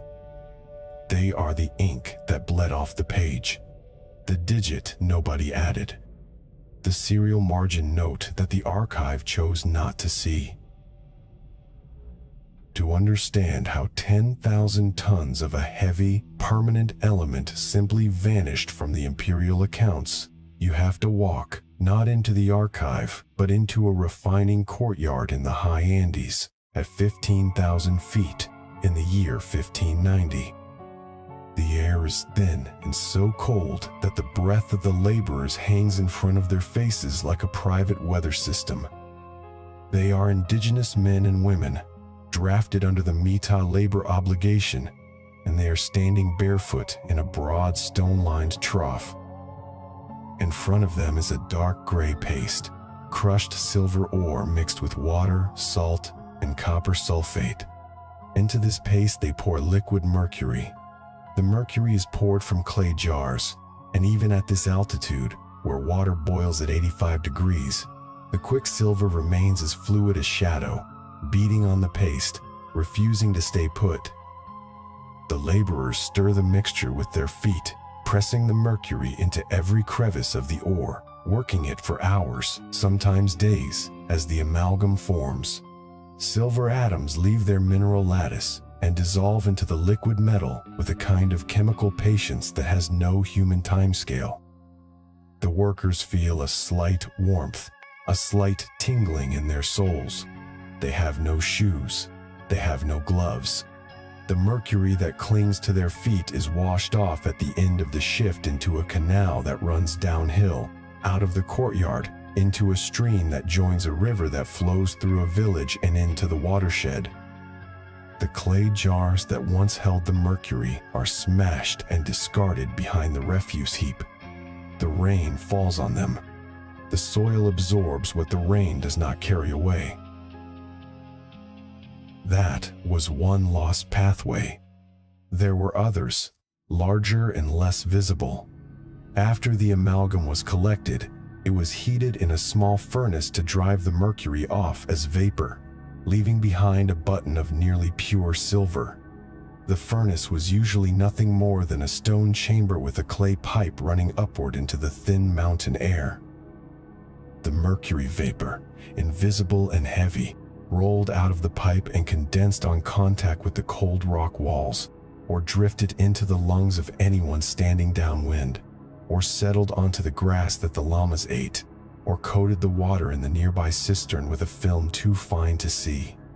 A significant fraction of the mercury never condensed at all. It traveled on the wind, riding the thermal currents of the Andes, and fell eventually as dry deposition onto soil, onto glaciers, onto the alpine tundra where nothing grew but ichu grass. The ice cores drilled centuries later from the Quelcaya ice cap in Peru would show a steady uptick in mercury concentration beginning precisely in the mid-16th century, coincident with the arrival of the patio process. The glacier became an unwitting chronicler, writing in frozen script what the imperial ledgers would not. The amount of mercury that entered New Spain's watersheds through these combined routes, spillage, vaporization, inadequate waste storage, outright disposal, is difficult to visualize. 10,000 metric tons over 2 centuries averages to about 50 tons a year. But the actual flow was lumpy, following boom cycles, silver strikes, transport bottlenecks, and labor repartimientos. At its peak, the single mining complex of Potosi consumed well over 100 tons of mercury annually. 100 tons, a cascade of tiny silver-white beads that, if arranged in a single line, would circle the earth many times over. Instead, those beads were scattered through the soil of Mexico and Peru and Bolivia, finding their way into the alluvial fans, the river. Deltas. The shallow aquifers where groundwater moved so slowly that a mercury atom might linger for 1,000 years without traveling 100 meters. The chemical transformation that followed was, for a long while, completely invisible. Elemental mercury, as poured from the clay jars, is not particularly soluble in water. It remains largely as a liquid pool in the sediment, or as a thin layer on mineral grains, largely unreactive. But in the wet, oxygen-poor sediment of a slow-moving river or a lake bed, something happens. Certain sulfate-reducing bacteria, doing their ancient metabolic work, take sulfate ions from the water and use them to break down organic matter. In the process, they produce sulfide, which reacts with mercury to form a compound that can then be methylated. Another group of bacteria, methylating bacteria, attaches a single carbon atom and 3 hydrogen atoms to a mercury ion, producing methylmercury. This molecule is exquisitely designed for harm, not because it was engineered for malice, but because it is lipophilic, easily taken up by phytoplankton, and then concentrated at each trophic step. A single atom of methylmercury, a speck only a few picograms in mass, can begin a journey through a food chain that ends in a fish, a bird, a human being. The rivers that drained the Potosi region fed Lake Titicaca, the Rio de la Plata Basin, the Pilcomayo River, the massive hydrological system of the Central Andes. The rivers that drained Zacatecas and Guanajuato fed the Lerma and Santiago systems, eventually reaching the Pacific coast or the Gulf of Mexico. In every one of these watersheds, the slow methylation of lost mercury began at about the same time that the first vice-regal palaces were being adorned with silver-leaf altarpieces. The precise date is unknowable, but the chemical signature is unambiguous.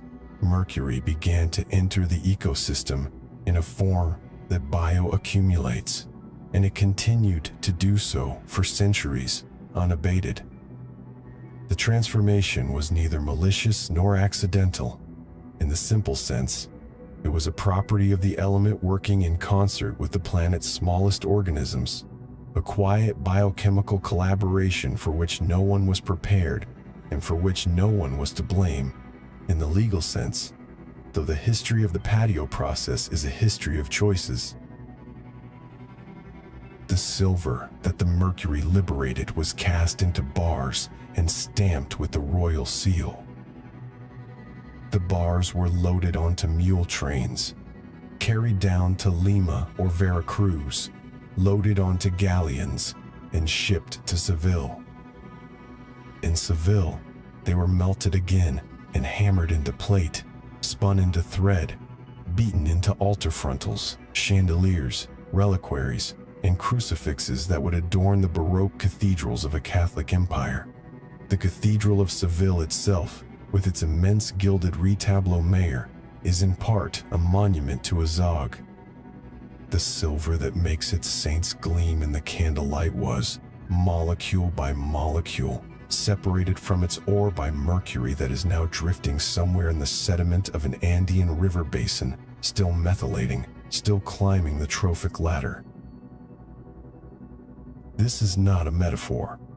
The mercury that escaped the colonial refineries is still present, still chemically active, still moving. It is in the muscle tissue of pejerrey fish swimming in Lake Poo-Poo, in the feather follicles of Andean condors, in the hair of children born in mining villages that no longer have silver but still have the memory of Quicksilver in their soil. The paradox of the Spanish Empire's silver wealth is that the very substance that made it possible, mercury, was also producing, at the same instant and with the same economic equipment, a mass poisoning of the American landscape that no colonial treasury could ever account for. The debit was entered into the Earth ledger in a script that did not look like ink, but the body of the watershed read it perfectly. One can trace the faint signature of this process in any number of colonial records, if one knows what to look for. The minting records, for example, show a steady decline in silver purity from Potosi in the late 16th century, a decline that historians once attributed to ore exhaustion. But recent geochemical analysis of lake sediments suggests another factor. The mercury cycle in the local water had become concentrated enough, by then, to begin interfering with the health of the very animals that powered the mills. Mules and llamas drinking from the streams died earlier, were less fertile, staggered more often. The mercury was not selective.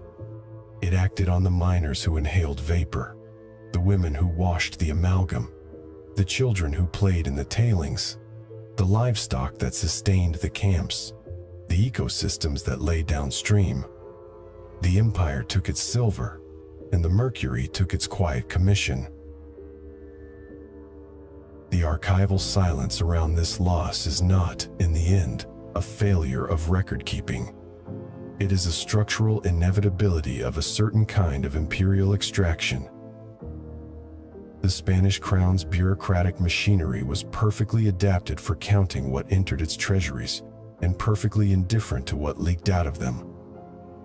The environment was a null column, an externality before the word existed. The books balanced, and the fact that they balanced was taken as proof that nothing had been lost. The mold that now blooms in the bindings of the Register of Azog in Seville is a late, mute irony, a living organism feeding on the paper that records the Mercury, while the Mercury itself feeds on the planet's living systems in ways that no registrar ever anticipated. The chapter of Quicksilver and Empire closes not with a resolution but with a dispersal. The Mercury that left the refineries did not disappear.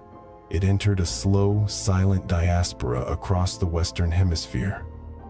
It moved from the high mines to the foothills, from the foothills to the floodplains, from the floodplains to the estuaries, from the estuaries to the open ocean. It entered the bodies of fish that were caught and eaten, entering the bodies of people who never mined a gram of silver. It entered the feathers of migrating birds that died and were collected by naturalists a century later, their museum skins still bearing a faint mercury signature when analyzed with modern instruments. The unpayable debt that the Empire accrued was not to any human claimant. It was a geochemical debt, a slow accrual of burden layered into the soil horizon, a burden that would only break the surface of human awareness centuries later, in another bay, on another continent, under a different name. The ledger in Seville does not record this. It cannot. Its function was to make the Empire legible to itself, and the pollution it abetted was, by definition, illegible in those terms. But the ledger is not silent. If you hold a page up to the light, you can see the faint halo of oxidation around each letter, the way the iron gall has corroded the cellulose, a slow acid burn that is the chemical analog of what the mercury did to the watersheds. The ink is eating the paper, just as the azog ate the silver, just as the methylmercury eats at synapses now. The document and the damage are made of the same structural grammar. And the ships kept sailing. The Quicksilver kept crossing. The silver kept arriving. The cathedrals kept rising. And somewhere in a ravine above Guanajuato, in a thin film of silt that no human eye would examine for 400 years, a mercury ion bonded to a methyl group and began, very quietly, to climb. The light came in gray and grudging through a skylight that had not been washed since the previous winter.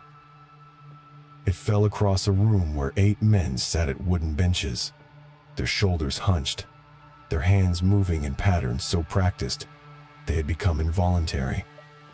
Steam rose from copper vats filled with a solution, the color of rust and tangerine peel.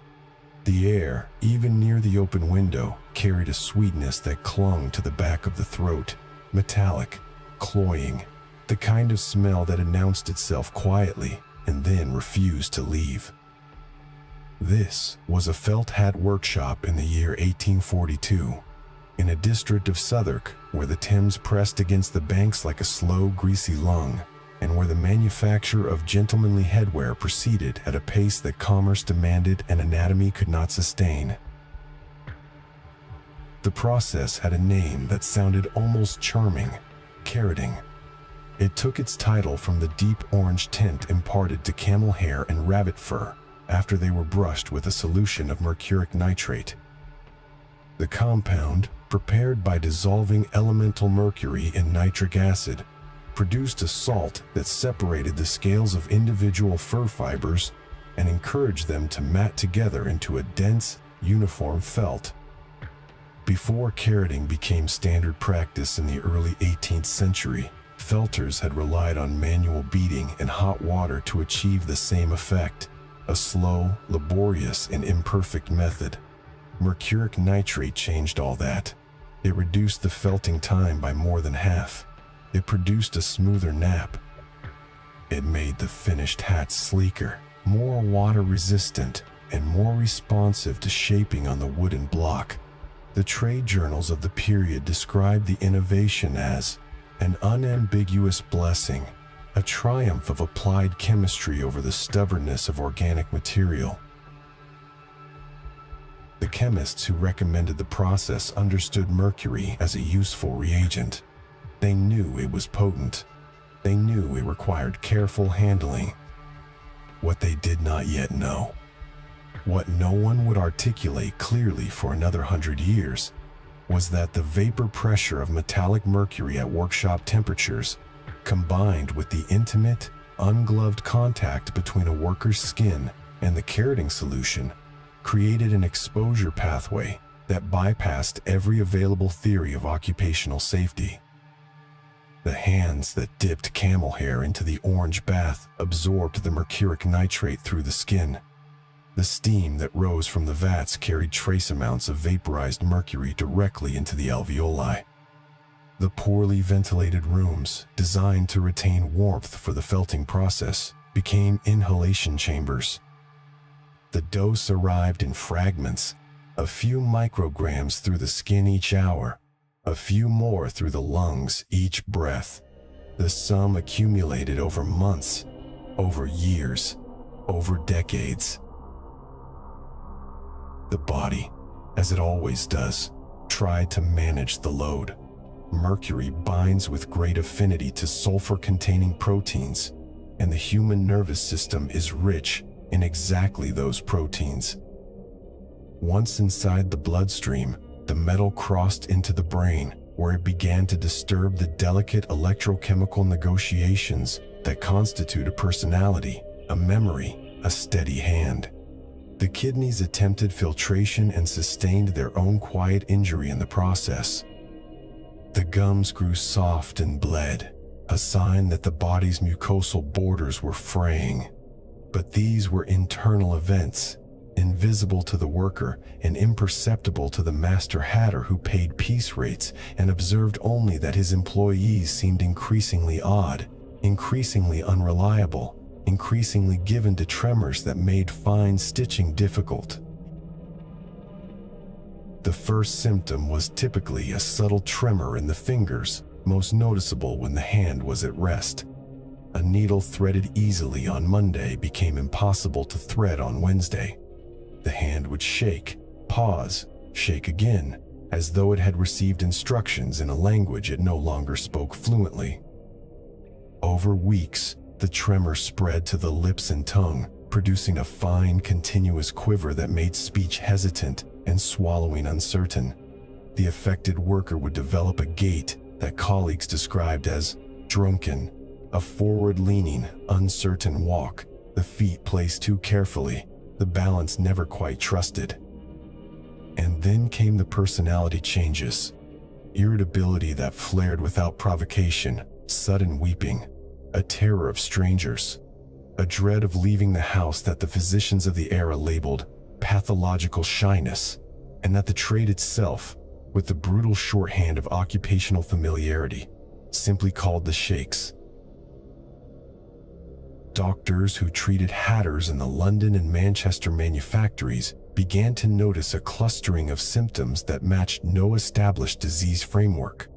The tremor resembled the shaking palsy described by James Parkinson a few decades earlier, but the mercury tremor differed in its fine, rapid character, a vibration rather than a roll.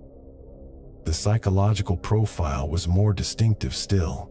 Patients exhibited what one medical observer in 1839 described as a mercurial erethism, a state of nervous excitability in which ordinary social interaction became a source of unendurable anxiety. A man who had worked contentedly in a room of 10 colleagues for 20 years would suddenly find himself unable to enter the workshop without palpitations, trembling, and a compulsion to hide his face. He would interpret casual remarks as mortal insults. He would fly into rages over trivial frustrations and then collapse into weeping apologies. He would develop a morbid conviction that he was being watched, persecuted, whispered about. The syndrome, in its advanced form, looked like paranoia. It looked like melancholia. It looked, to the untrained eye, like moral failure.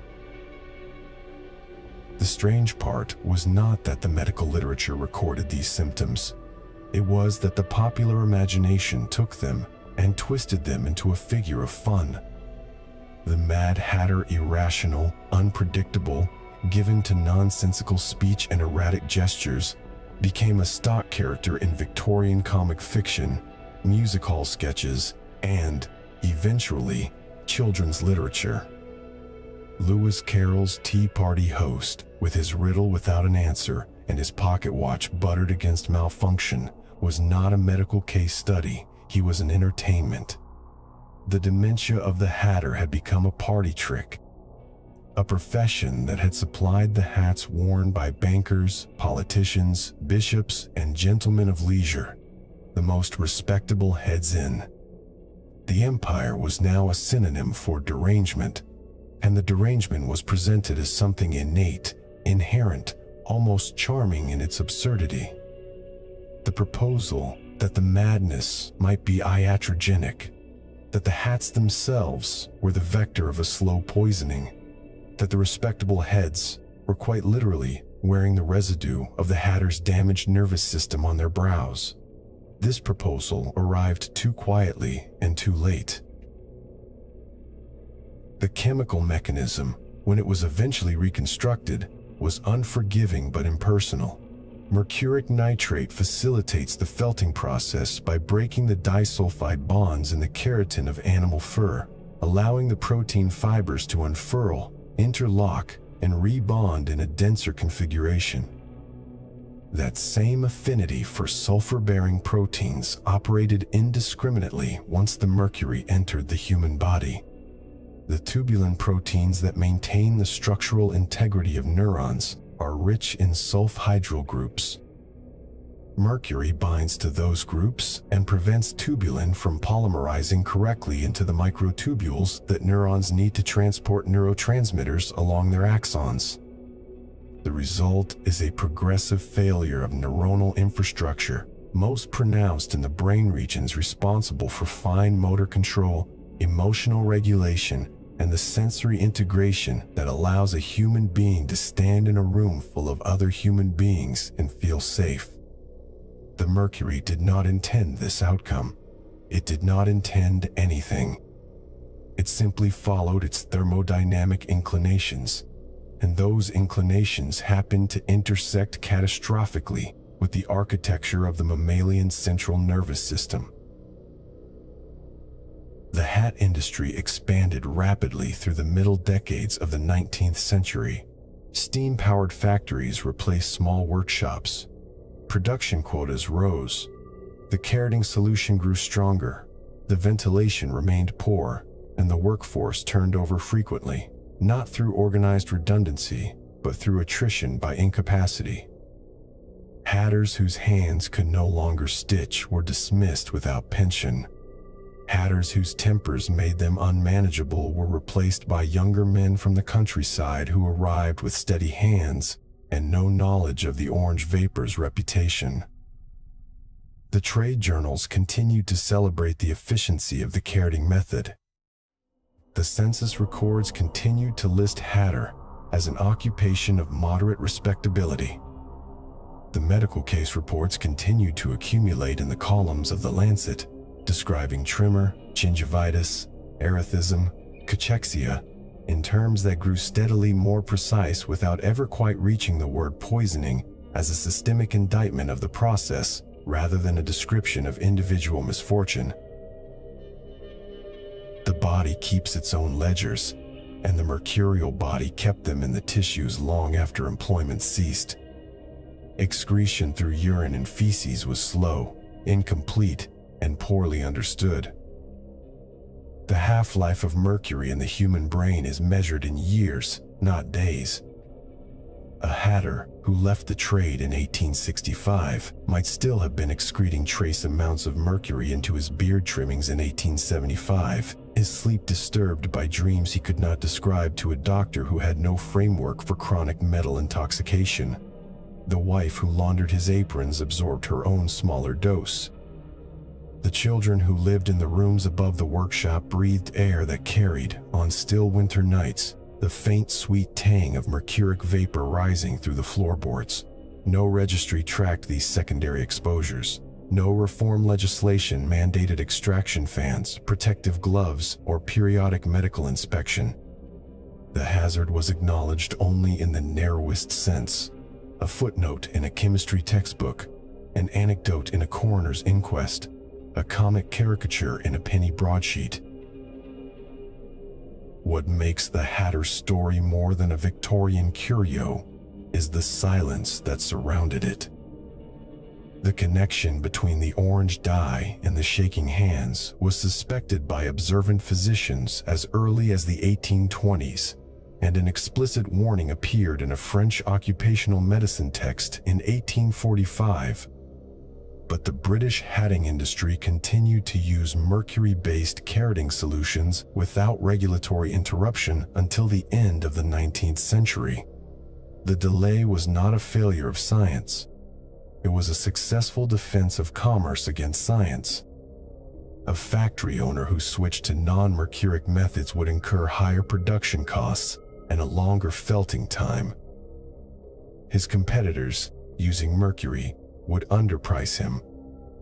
The market punished the conscientious and rewarded the indifferent. And so the mercury remained in the vats, the vapor in the air, the tremor in the hands, and the laughter in the music halls. The bill was itemized, but never sent. Lewis Carroll's Hatter first appeared in print in 1865, the same year that a parliamentary commission on occupational diseases heard testimony about mercurial poisoning in the felt industry and filed its findings in a report that led to precisely no legislative action. The coincidence is not a causal link, but it is a useful alignment. The moment at which the Mad Hatter entered the permanent imaginative furniture of English-speaking culture was the moment at which the medical reality of Hatter's madness was most clearly documented and most comprehensively ignored.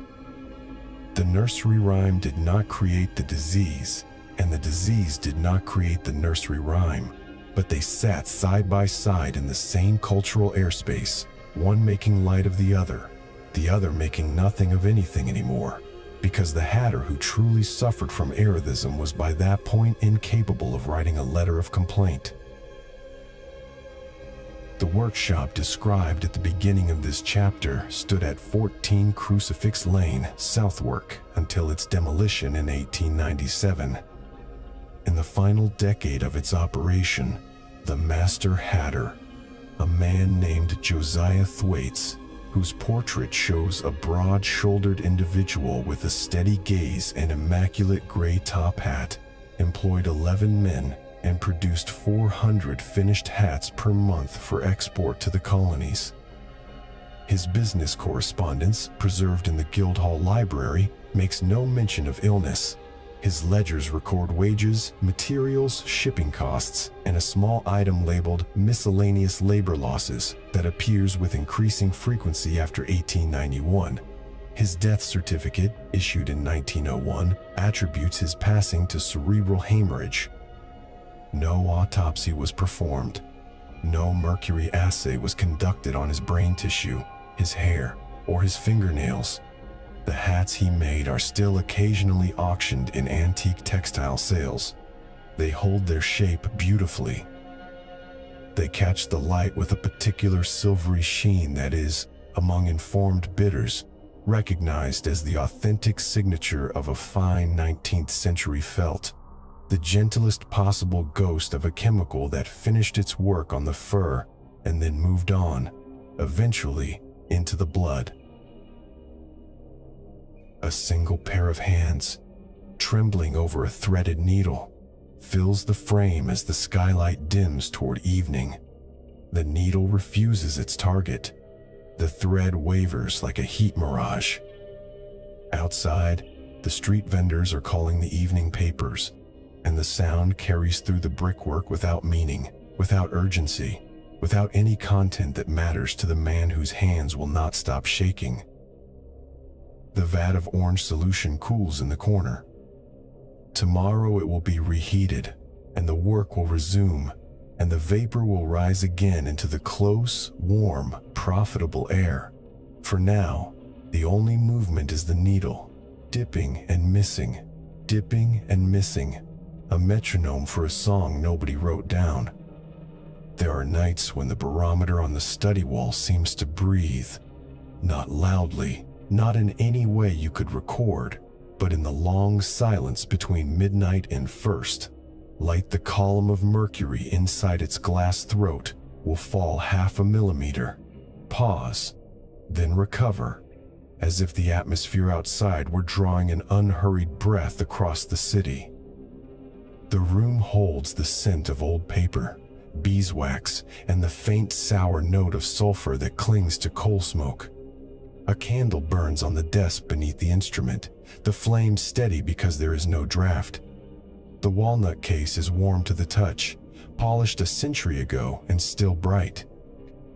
From this angle, with the flame just so, you can see the small silver beads scattered across the grain of the desk below the tube, droplets no larger than poppy seeds, motionless, winking in the light.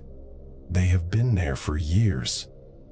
Nobody sweeps them up, because they are almost invisible during the day, and because the man who works in this room is measuring the weight of the sky, and he has learned not to disturb delicate things. To understand how those beads came to rest on that desk, you have to step backwards, away from the Victorian house and its comforting clutter of instruments, into a garden in Florence in the early summer of 1644. Evangelista Torricelli is 35 years old, a mathematician and physicist who has already written to Galileo as an admirer, and who now finds himself filling a glass tube longer than his arm with liquid mercury. The tube is sealed at one end. He places his thumb over the open end, inverts it, and lowers the mouth into a basin of the same quicksilver. When he withdraws his thumb, the column does not drain into the basin. It falls part way, then stops, leaving a gap at the top of the tube where the glass is perfectly empty. That space, that void, should not exist. For 2,000 years, natural philosophy had taught that nature abhors a vacuum and will move mountains to fill one. Yet here it was, a persistent nothing at the top of a glass tube, held in place by the weight of a silver column that rose and fell by the thickness of a hair day to day. Torricelli had not just built an instrument. He had trapped absence and given it a measure. The strangest part was not that the vacuum was there, but that the column moved. A barometer in Torricelli's hands was a scale for an invisible ocean, the ocean of air that presses on every square inch of the earth with a mass equivalent to a column of mercury, 760 millimeters high, more or less, depending on the weather, the altitude, the patience of the atmosphere. Mercury was the only practical substance for the task. A water barometer would need a tube more than 10 meters tall. Ludicrous indoors, impossible to transport. Mercury, 14 times denser, condensed the measurement into a portable glass stalk. Its weight and liquidity made the invisible visible. Before long, ships carried mercury barometers to sea, and mountain expeditions carried them to the high passes of the Andes.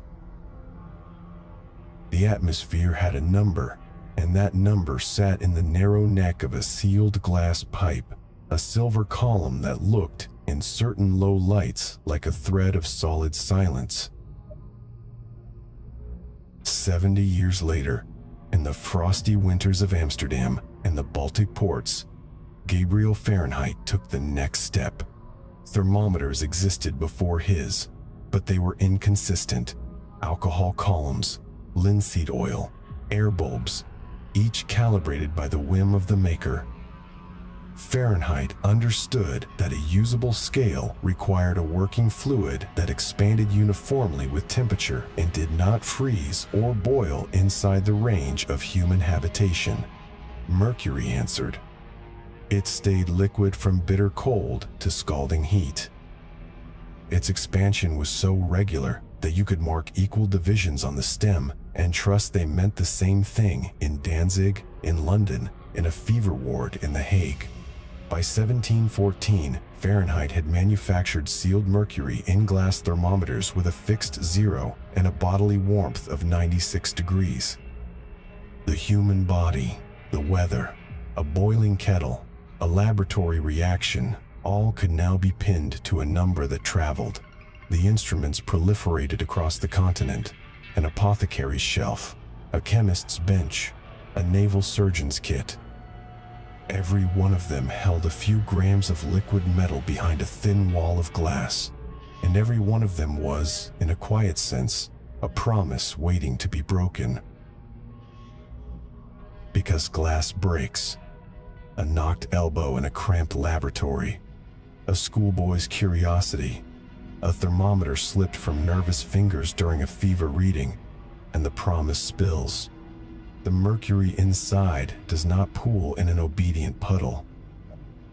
It fragments into dozens of tiny spheres, each one perfectly round, each one elastic under the finger, though you should never touch it, each one racing across the floor with the velocity of a frightened insect.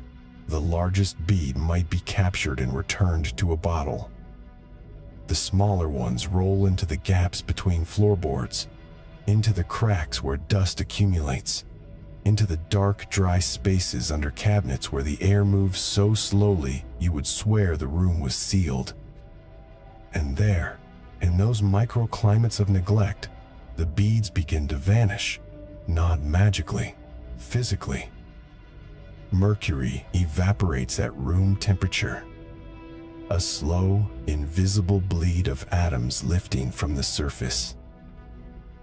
A single gram of spilled mercury, no larger than a lentil, can raise the concentration of vapor in a small room above what modern occupational standards would permit, for weeks, for months, depending on ventilation.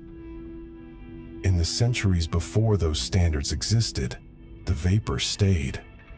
It was odorless. It attached to nothing you could see. A man could spend his entire working life in a room of spilled mercury and never know the air was not simply air. The scientists and instrument makers who populated the academies of the 18th and 19th centuries were not fools. They knew mercury had a reputation for causing salivation and tremor. What they did not know, what nobody knew with any precision until the 20th century, was that the vapor inhaled during a long afternoon of barometer calibration or a morning spent chasing silver beads across a lab bench with a feather was not a trivial exposure. Elemental mercury vapor is absorbed at an efficiency of roughly 80% by the lungs. It crosses into the blood and distributes throughout the body, but it concentrates in the brain, where it oxidizes to inorganic mercury and becomes trapped inside the blood-brain barrier, accumulating over years of low-level contact. The process is silent. There is no acute pain. The body does not raise an alarm.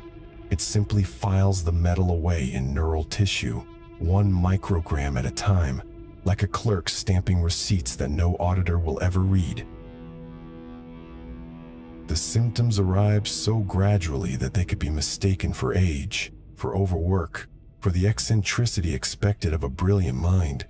A slight tremor in the hand that held the thermometer steady, an uncharacteristic irritability in the laboratory, a tendency to withdraw from colleagues, to eat alone, to find conversation exhausting. Insomnia that crept in, not as a crisis, but as a permanent low-grade fatigue. Memory became a leaf that would not stay on the branch. Names, dates, the third point of a sermon or a lecture, gone before the ink was dry. These are the outlines of erethism, the distinct neurological signature of chronic mercury poisoning, the same syndrome that would be called Mad Hatter in the felt workshops of Stockport and Danbury. But the Hatters were at least visible. They shook in public. They became local characters, sources of unsettling comedy. The scientists and weathermen and instrument makers suffered in private, behind respectable doors, behind walnut-cased barometers that recorded every fluctuation of the atmosphere, except the one now taking place inside the body of the man who read the scale. The barometer in the Victorian study belongs to a tradition that stretches from Torricelli's garden basin to the meteorological observatories of Greenwich and Paris and Uppsala, where men in sober coats noted the pressure 3 times daily in ledgers that now fill kilometers of archive shelving. Those ledgers are a monument to systematic observation. The temperature in the shade, the pressure corrected for altitude, the wind direction by compass point. But nowhere in those columns is there a line for the mercury level in the blood of the observer. No instrument existed to measure it, and nobody thought to ask. The mercury that made the measurement possible was itself unmeasured, a ghost variable in the equation of progress. The atmosphere had been tamed into a number. The observer who wrote down that number was slowly being colonized by the metal in his own hand. You can see a version of this quiet algebra in the material memory of old laboratories.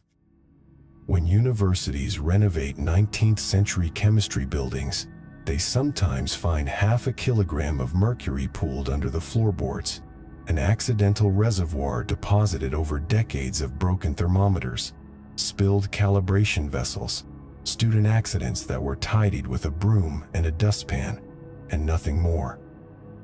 The wood itself becomes contaminated, the grain holding mercury like a secret. In a few documented cases, the indoor air of historic laboratory spaces has been found to exceed modern residential limits a century after the last active spill, because the metal has entered the micro cracks in the subfloor and continues to exhale vapor at a rate determined by temperature and barometric pressure.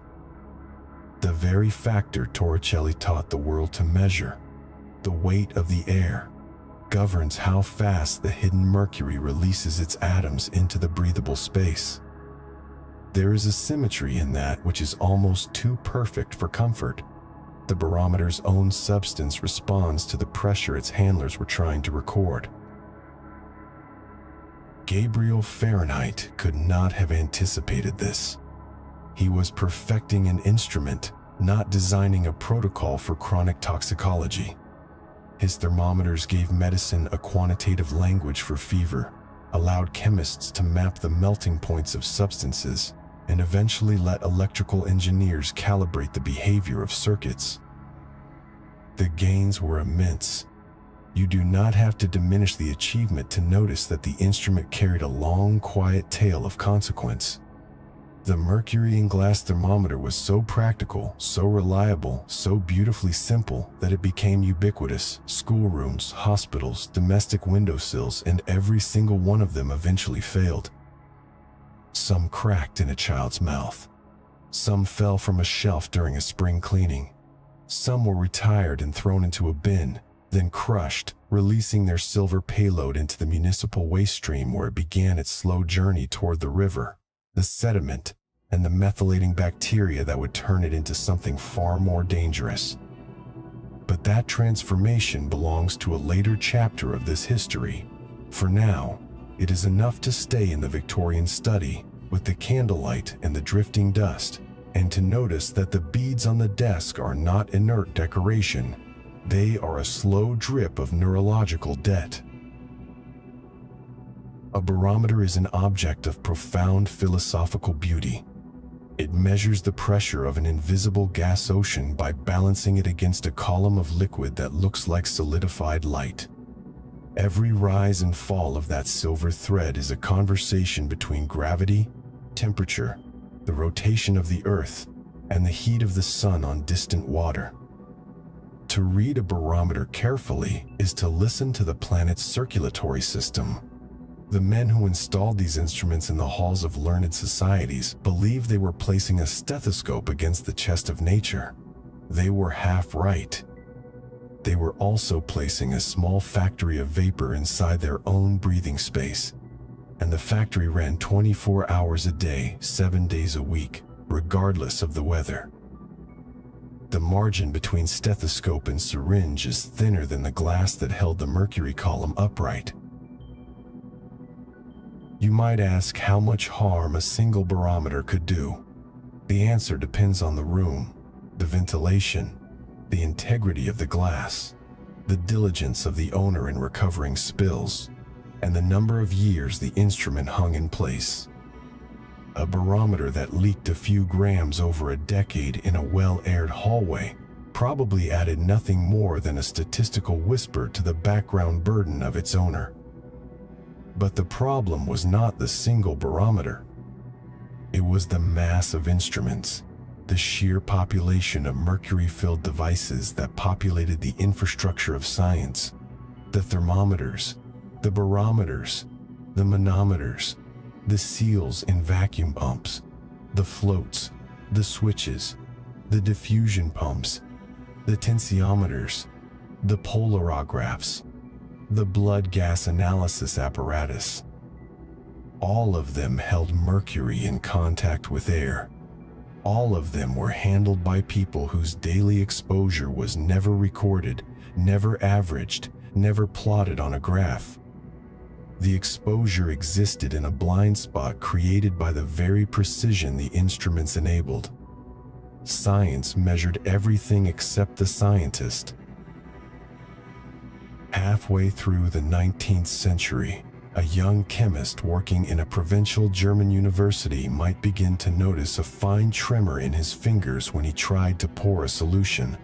He would attribute it to coffee or fatigue.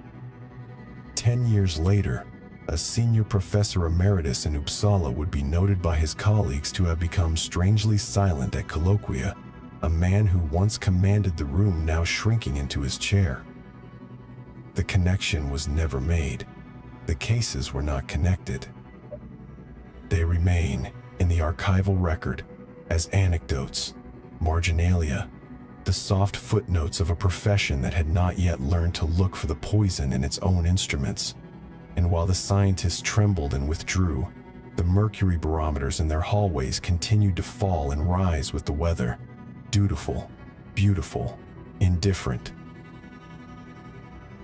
Take a moment to look again at the desk beneath the walnut case. The candle has burned lower. The wax has pooled and set in a pale ring. The beads of mercury are still there, catching the last light.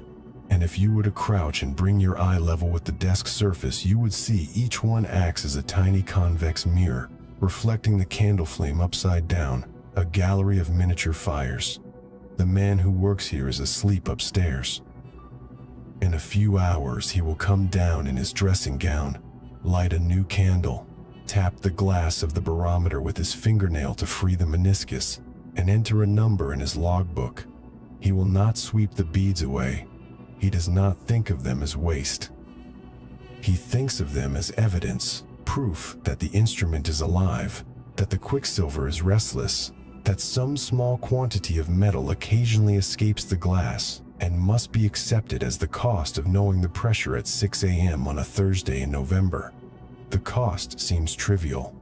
The cost is not trivial. The cost is being deposited in his brain, one vapor molecule at a time, and when his logbook is finished and his barometer is sold at auction and his study is turned into a nursery, the beads will still be there in the floorboards, exhaling into the air his children breathe. This is the paradox that the instrument makers left behind. The element that gave humanity a reliable number for the weight of the sky, that let sailors read a coming storm and a falling needle, that allowed physicians to chart the rhythms of fever, also seeped into the bodies of those who kept the records, unmeasured and unacknowledged.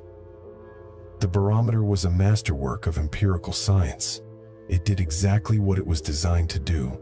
The failure was not in the glass or the calibration or the theory.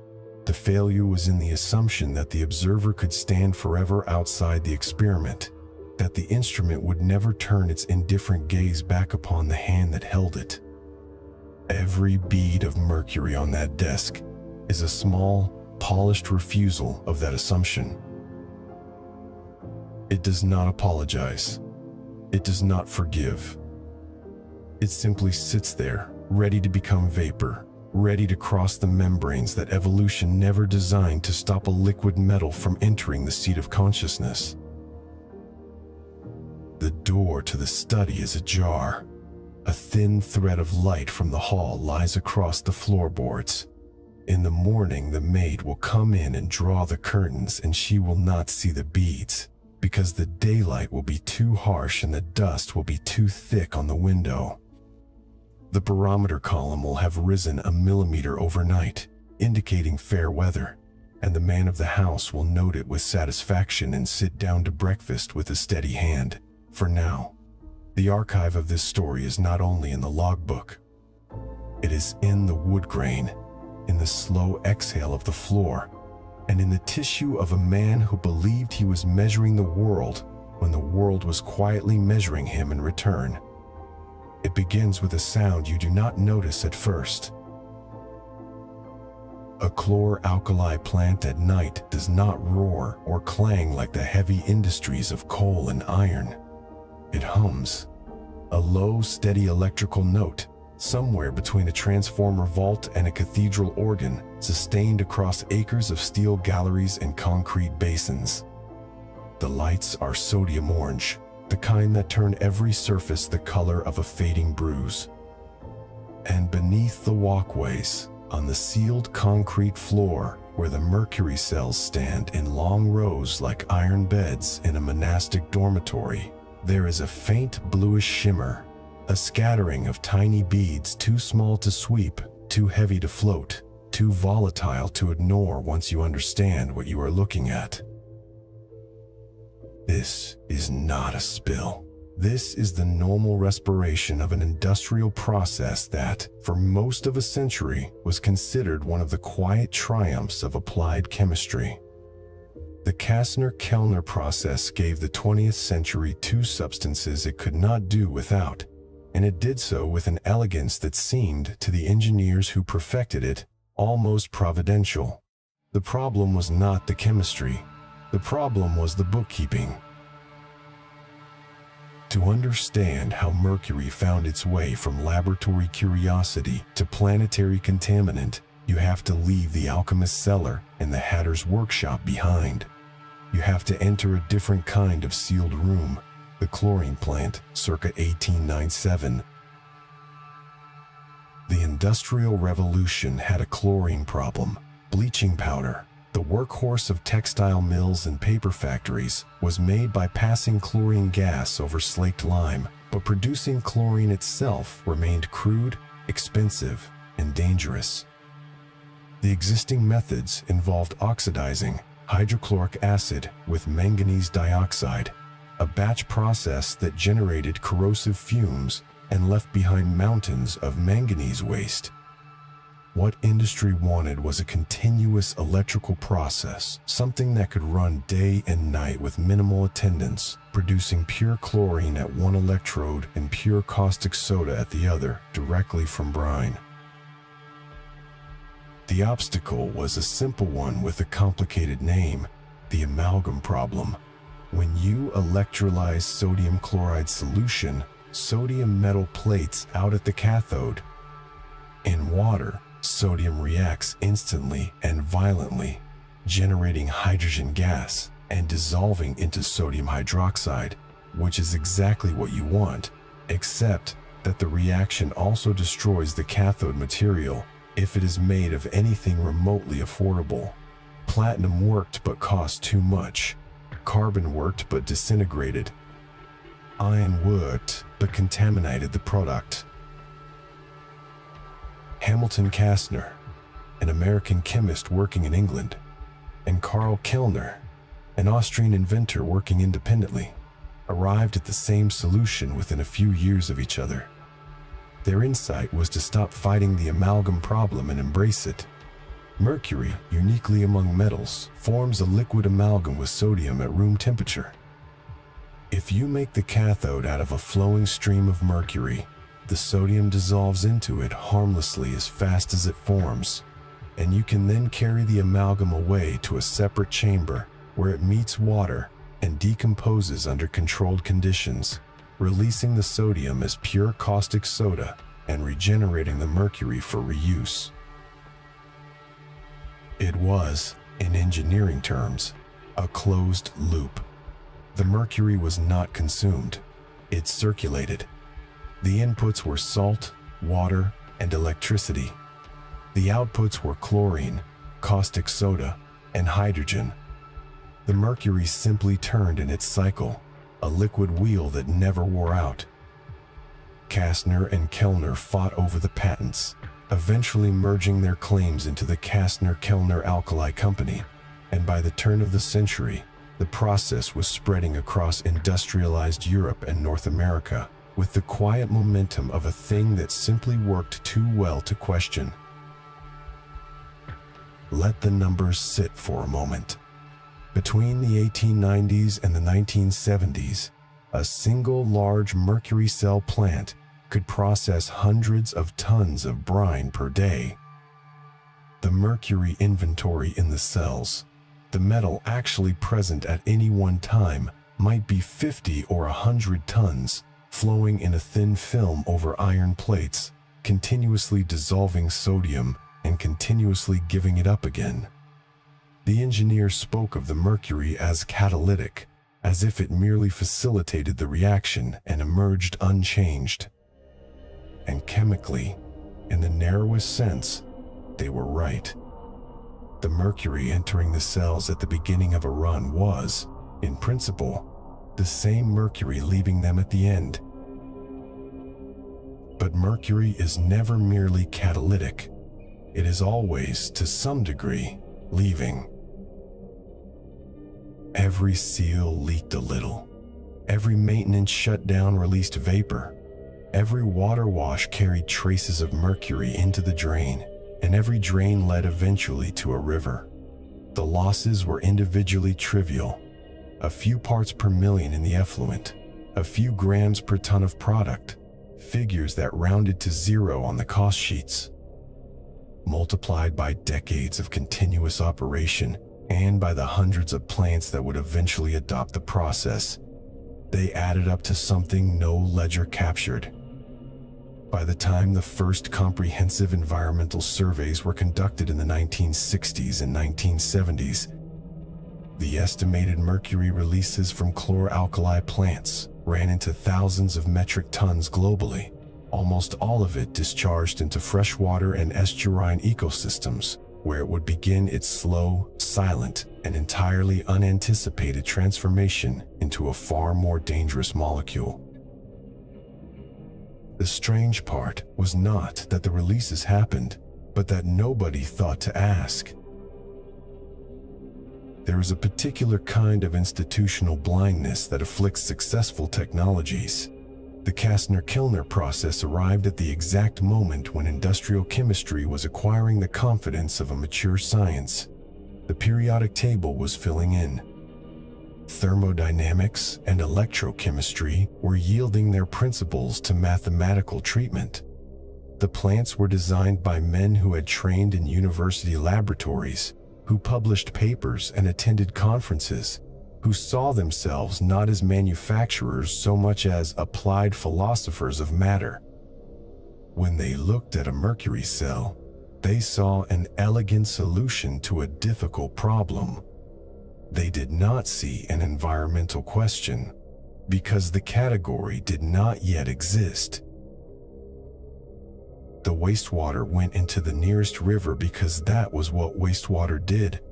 The river, to the 19th century industrial imagination, was a sink in both the literal and the thermodynamic sense, a place where substances went to become dilute, to become negligible, to disappear into the solvent indifference of moving water.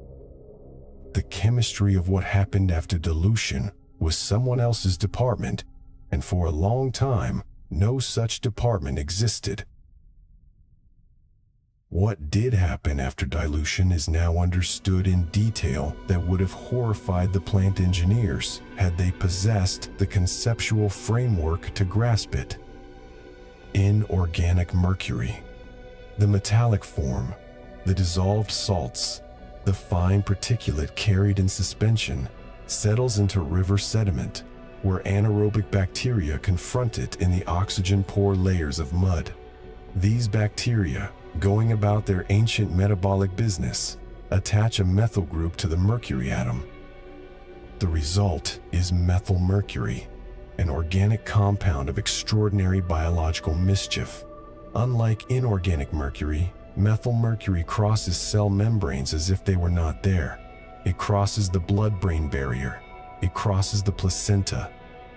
It does not flush easily from the body, but accumulates, binding to proteins, riding up the food chain from algae to zooplankton to small fish to larger fish to predatory fish to the things that eat predatory fish, concentrating at each step by a factor of 10 or more. The chemical plant released inorganic mercury. The river delivered methylmercury. The difference between those two sentences is the difference between an industrial nuisance and a neurological disaster, and it took the better part of a century for the distinction to become legible. Chlorine, in the meantime, remade the material world. The chlorine from Kastner-Kellner cells bleached paper from brown to white, turning newsprint and book pages and packaging into the bright, uniform surfaces that 20th century commerce took as a sign of hygiene. It disinfected municipal drinking water, collapsing the mortality curves of waterborne disease in cities from London to Calcutta. It fed the synthesis of polyvinyl chloride, the stiff gray pipe and flexible clear sheeting that became the circulatory system of modern plumbing and construction. Caustic soda, the other output, the lignified wood pulp, refined aluminium from bauxite, saponified fats into soap, and neutralized the acids of petroleum refining. Every one of these achievements was real. The lives saved by chlorinated water alone number in the millions. The industrial capacity that the Kastner-Kellner process unlocked was not a conspiracy or a mistake. It was, by the standards available to its time, a straightforward good. The difficulty, and it is a difficulty, that the entire history of mercury compresses into a single, uncomfortable thought, is that the assessment was incomplete. The balance sheet had a missing column. The costs were real, but they were not entered into the same books as the benefits, and they were borne by different people in different places on a different time scale. A family living downstream from a chlor-alkali plant on the Elbe, the Rhone, the St. Lawrence, or the Minamata did not receive a share of the profits from cheaper paper and cleaner drinking water.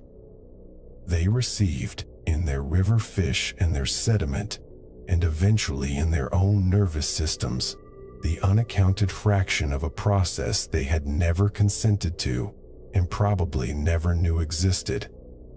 The transaction was not hidden in any conspiratorial sense. It was hidden by the structure of industrial accounting itself, which had categories for raw materials consumed and products shipped, but no line item for mercury lost to the river, because mercury lost to the river was not, in the ledger's terms, a loss at all. The word loss implies that something of value has departed. The plant managers would have contested the term. The mercury in the effluent was trivial. They would have said, and they would have been correct, in the only language of value their training had given them. The error was not dishonesty. The error was a category mistake so large it took 50 years to see its edges. By the 1950s, the mercury cell process was the dominant technology for chlorine production worldwide. The plants had grown from modest brick buildings into vast complexes, storage tanks the size of chapels, rectifiers humming with enough current to power a small town, and the cells themselves, hundreds of them, arranged in long processional rows. Each one a shallow trough where a film of mercury, perhaps 3 millimeters thick, flowed steadily downhill, silver and silent and untouchable, dissolving sodium at one end and giving it up at the other, over and over, year after year, while the drains dripped and the vapor condensed on cold steel, and the river downstream received its quiet inheritance. The bluish shimmer on the concrete floor near the drainage grate was not a secret. The workers who swept the cell room floors knew it was there. They knew it gathered in the cracks, in the low spots where the concrete had spalled, in the corners where the mop could not reach. They knew the smell, metallic, faintly sweet, a note that stayed at the back of the throat. Some of them developed the familiar tremor, the shyness, the irritability that the hatters had known a century before. But in an industrial workforce of the mid-20th century, a tremor was not a diagnosis. It was a retirement, a reassignment, a note in a personnel file that would never be cross-referenced with the river sediment cores or the fish tissue samples that were beginning, in university laboratories and government field stations, to tell a story the company had no language for. The first systematic evidence that something was wrong came not from the plants themselves, but from the fish. In Sweden, in the early 1960s, ornithologists noticed that seed-eating birds were dying with high mercury burdens in their tissues, traced back to alkyl mercury fungicides used in agriculture. The finding prompted broader surveys of mercury in the environment, and the surveys kept returning results that did not fit the agricultural hypothesis. Freshwater fish in lakes far from any treated fields were showing mercury concentrations high enough to raise questions about human consumption. The trail led backward, upstream, past the farms and the treated seed, past the municipal outfalls and the storm drains, to the core alkali plants that had been discharging mercury into those watersheds for decades. The discovery did not land as a revelation so much as a slow, creeping recognition, the kind where each individual finding was defensible and inconclusive on its own, and only the accumulation made the pattern undeniable. This is how mercury works, in the body and in the historical record alike. It does not announce itself, it aggregates. It crosses thresholds that do not exist until they are crossed. By the time the Swedish government imposed the first discharge limits on chlor-alkali plants in 1967, the industry had been operating for 70 years, and the sediment in hundreds of rivers and estuaries contained a reservoir of mercury that would continue to methylate and bioaccumulate for decades after the effluent stopped flowing.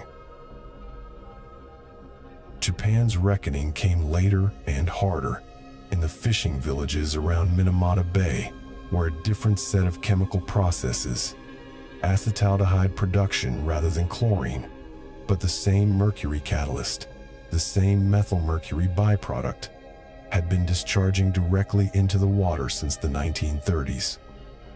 But the chlor-alkali plants of North America and Europe were not exempt from the logic that Minamata made tragically visible. They had simply been luckier in their hydrology, their dilution, and their distance from populations that ate fish as a dietary staple. The chemistry was identical. The mechanism was the same. The difference was a matter of concentration and contingency, not of essential safety.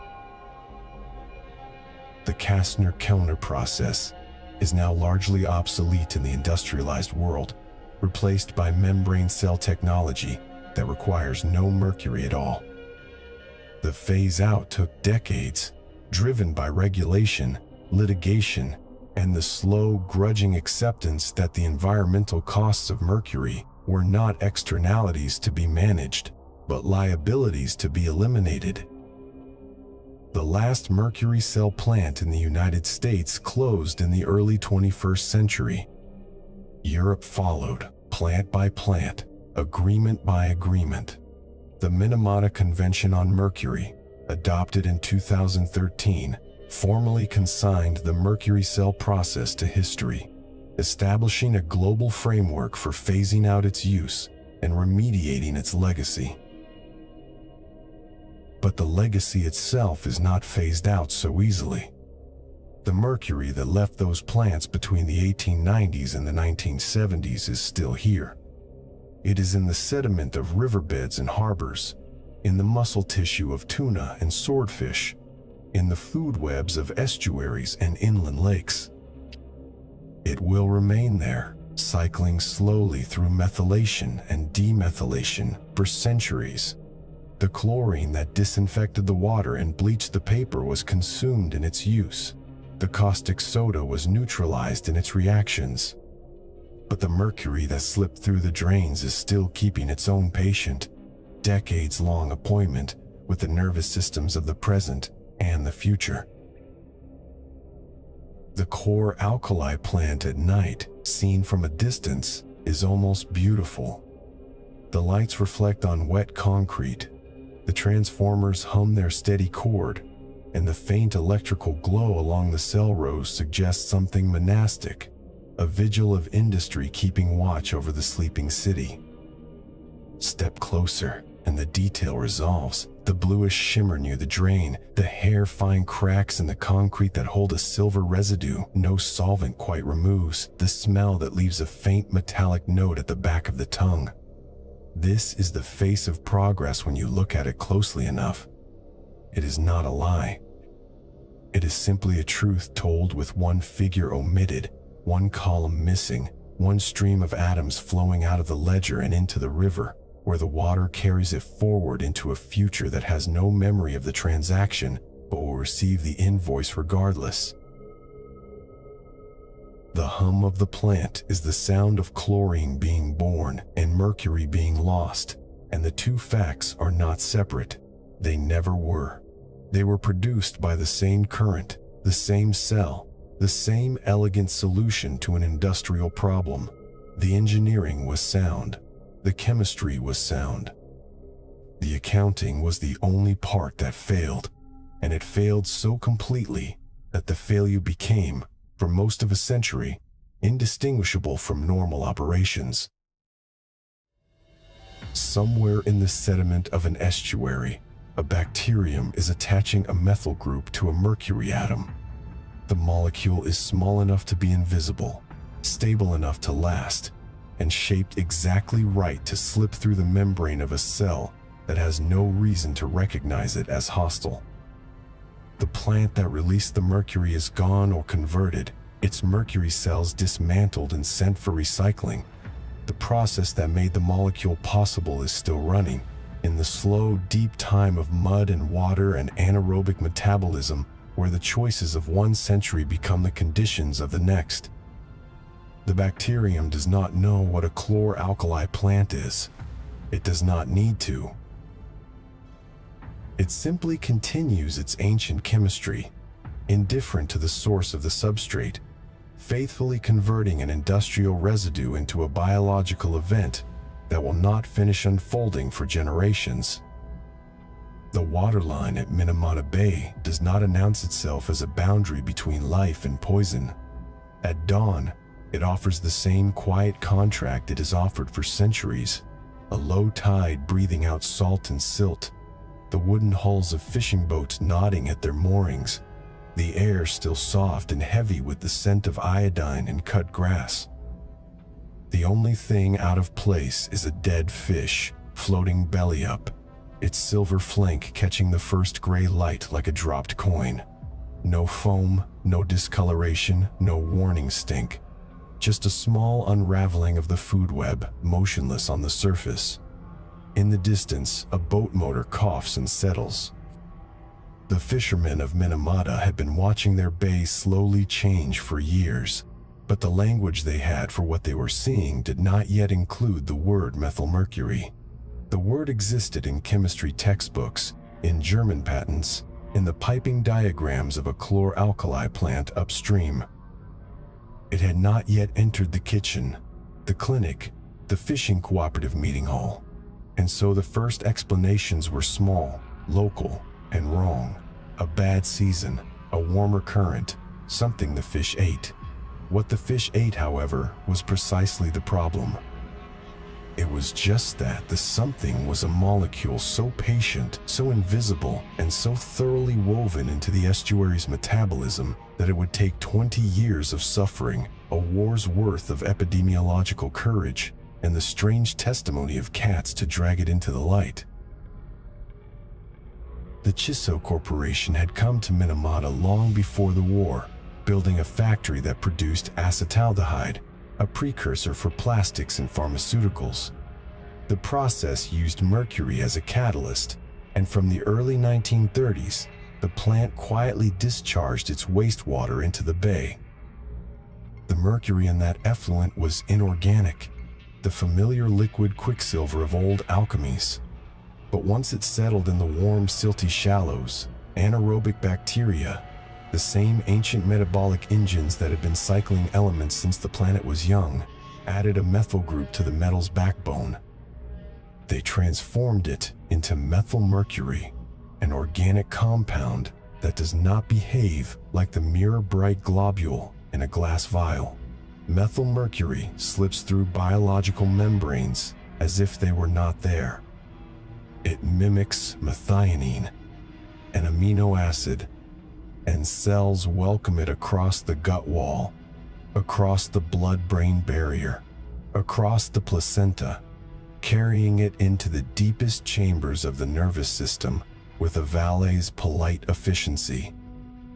Then it binds to sulfhydryl groups on proteins, disrupting the architecture of neurons, the delicate scaffolding of microtubules, the transmission of signals that coordinate a hand, a foot, a word. The molecule is not aggressive, it is simply a perfect counterfeit, and the body cashes it like honest currency. The bay's ecosystem became a concentrating mechanism. Phytoplankton absorbed the methylmercury from the water. Zooplankton consumed the phytoplankton. Small fish consumed the zooplankton. Larger fish consumed the smaller fish. At each trophic level, the concentration magnified by a factor of roughly 10, so that a predatory fish like a sea bass, feeding for years on a diet of smaller contaminated tissue, could accumulate a mercury load 1 million times higher than the water from which it came. The fishing families of Minamata sat at the apex of that pyramid, and every meal of sashimi, every bowl of fish soup, was a dose of concentrated neurotoxin. The sea, which had always been their larder and livelihood, became an elegant, entirely unintentional delivery system for a poison that did not announce itself by taste, smell, or immediate consequence. The first reports were not human. They were feline, and they arrived as anecdotes, the kind of small-town strangeness that gets retold at market stalls and steak bars until it settles into local lore. Cats began to behave strangely. A cat would suddenly lose coordination, its hind legs skidding outward as if on ice. It would twitch, whirl, and leap in frantic arcs that had no apparent cause. Then it would stagger to the water's edge and fall in, drowning without the struggle one would expect from a healthy animal. The residents called it Odori Neko, BO, the dancing cat disease. No one yet connected those frantic, terminal pirouettes to the factory on the shore. The cats were simply canaries, smaller and faster-burning mammals, whose accelerated metabolism condensed a chronic poisoning into a visible, choreographed collapse. The warning was mute, but perfectly legible in retrospect. Something in the food chain was dismantling nervous systems, and the smallest bodies were the first to show the shape of the damage. By the early 1950s, the same symptoms began to appear in people. A fisherman would notice a tingling in his fingers, a numbness that crept from the tips toward the palms. His grip on the net would falter. His gait would loosen, feet slapping the ground as if the road had become a ship's deck in a swell. Words would tangle, vision would narrow, tunnel vision, as though the world had been squeezed through a porthole, and then the convulsions would start. Some patients became bedridden, their limbs contorted into painful arches, their voices reduced to incomprehensible moans. Others experienced sudden, violent outbursts of laughter or tears, the emotional regulation circuits fried by the same molecular counterfeit. The constellation of symptoms was so strange and so variable that the first doctors in Minamata filed it under a provisional, helpless name, strange disease. They tested for viruses, bacteria, parasites. They looked for nutritional deficiencies, inherited disorders, anything that fell within the known atlas of pathology. Methylmercury was not on that atlas because no one had ever knowingly studied a population chronically exposed to it through seafood. The textbook did not yet have a page for a fishing village turned slow-motion environmental experiment. The breakthrough came not from the hospital, but from the clinic of a local doctor named Hajime Hosokawa, who had been treating patients from the fishing neighborhoods and recording their symptoms with growing alarm. On a spring day in 1956, he sent a formal notice to the Minamata Public Health Center. His letter cataloged a cluster of central nervous system disorders of unknown origin, all concentrated in the same coastal area, all sharing a common diet. The letter did not identify the cause, but it launched an epidemiological investigation that would eventually uncover the Chiso connection. The strange part was not that the investigation succeeded, but that it had to fight for every inch of ground against institutional inertia. Chiso was Minamata's largest employer, the economic spine of the city. The factory's waste discharge was legal under existing regulations. The company argued that its mercury was inorganic, and that the methylated form could not have come from its pipes. It commissioned its own studies, which conveniently failed to replicate the methylation pathway. It hired chemists who testified that the concentrations in the bay were too low to be toxic. The burden of proof fell upon the sick, the dying, and a small band of researchers from Kumamoto University who worked with a fierce, quiet determination, assembling data like a mosaic one tile at a time. The tile that finally locked the picture in place was a cat. The researchers fed one of Chiso's wastewater samples to a healthy cat. Within weeks, the animal exhibited the classic dancing cat syndrome. Then, it died. The experiment was brutal in its simplicity, and it demonstrated beyond any reasonable doubt that the factory's effluent contained a substance that caused the neurotoxic cascade. The piece of mercury that had passed through a catalyst bed, out a drain, into the bay, into the plankton, into the fish, into the cat, had traced a complete circuit of ecological and biological transformation. The molecule had no motive. It had no policy. It merely moved along thermodynamic and biochemical gradients, taking the path of least resistance through the membranes of the living. The moral weight of the story belongs entirely to the human structures that allowed it to continue for 36 years. The human cost was vast and slow. By the time Chiso stopped discharging mercury-laden wastewater in 1968, an estimated 2,000 people had been poisoned. Hundreds died.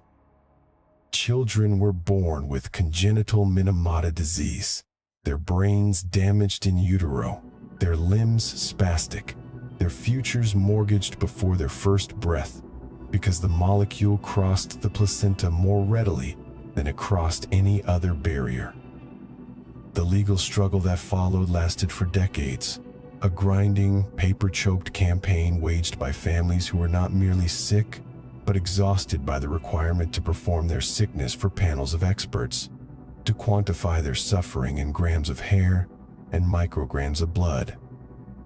The company eventually paid compensation, But the real ledger was not settled in yen. It was written in the mercury that remained in the sediments of Minamata Bay, a slow-release archive that would continue to supply the food web with legacy methylmercury long after the settlement checks were cashed. The bay was eventually dredged, the contaminated mud sealed beneath a cap of clean fill, a concrete apology on the seabed. But the memory persisted, in the bodies, in the community, in the global lexicon of industrial tragedy. Minamata disease did not merely enter the medical vocabulary, it reorganized it. Before Minamata, mercury poisoning was understood as an occupational hazard. The alchemist's tremor, the hatter's shakes, the maddening of mirror makers.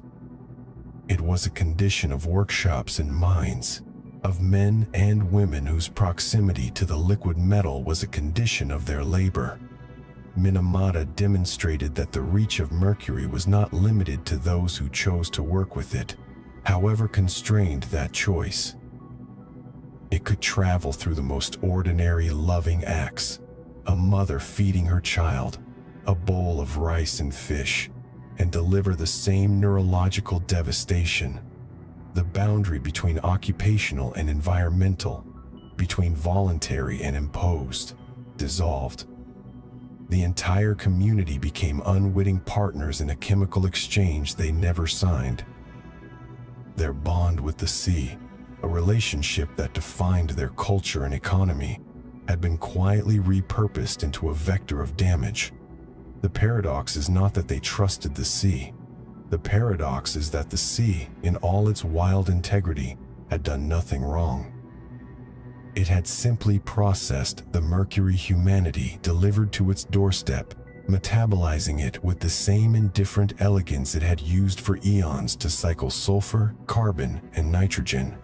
The sea kept its own books, and the column for methylmercury was balanced by the same laws of chemistry that had always governed its depth. The international response was slow, as it usually is with poisons that take decades to sharpen their teeth. The Minamata Convention on Mercury was adopted in 2013, 60 years after the first cat danced its last dance. The treaty is a rare, fragile piece of global consensus, phasing out primary mercury mining, restricting its use in products and processes, and attempting to contain the metal's legacy. It is named for a bay on the coast of Kyushu, a name that once meant nothing to the world, and now means something precise and cautionary. But treaties are documents, and documents do not neutralize atoms. The methylmercury that entered the oceans during the 20th century is still cycling. It rises and falls through the water column, absorbed by algae, passed up the food chain, exhaled back into the atmosphere from the lungs of a fish, deposited again in rain. Its half-life in the environment is not a single number but a distribution, a spectrum of residence times that stretch from decades to centuries. The tuna in a Tokyo market, the swordfish on a New York plate, the halibut in a Scandinavian kitchen all carry a trace of that legacy, not because they swam in Minamata Bay, but because the ocean is a single connected system, and the methylmercury signature of the 20th century has diffused so thoroughly that no marine ecosystem is entirely free of it.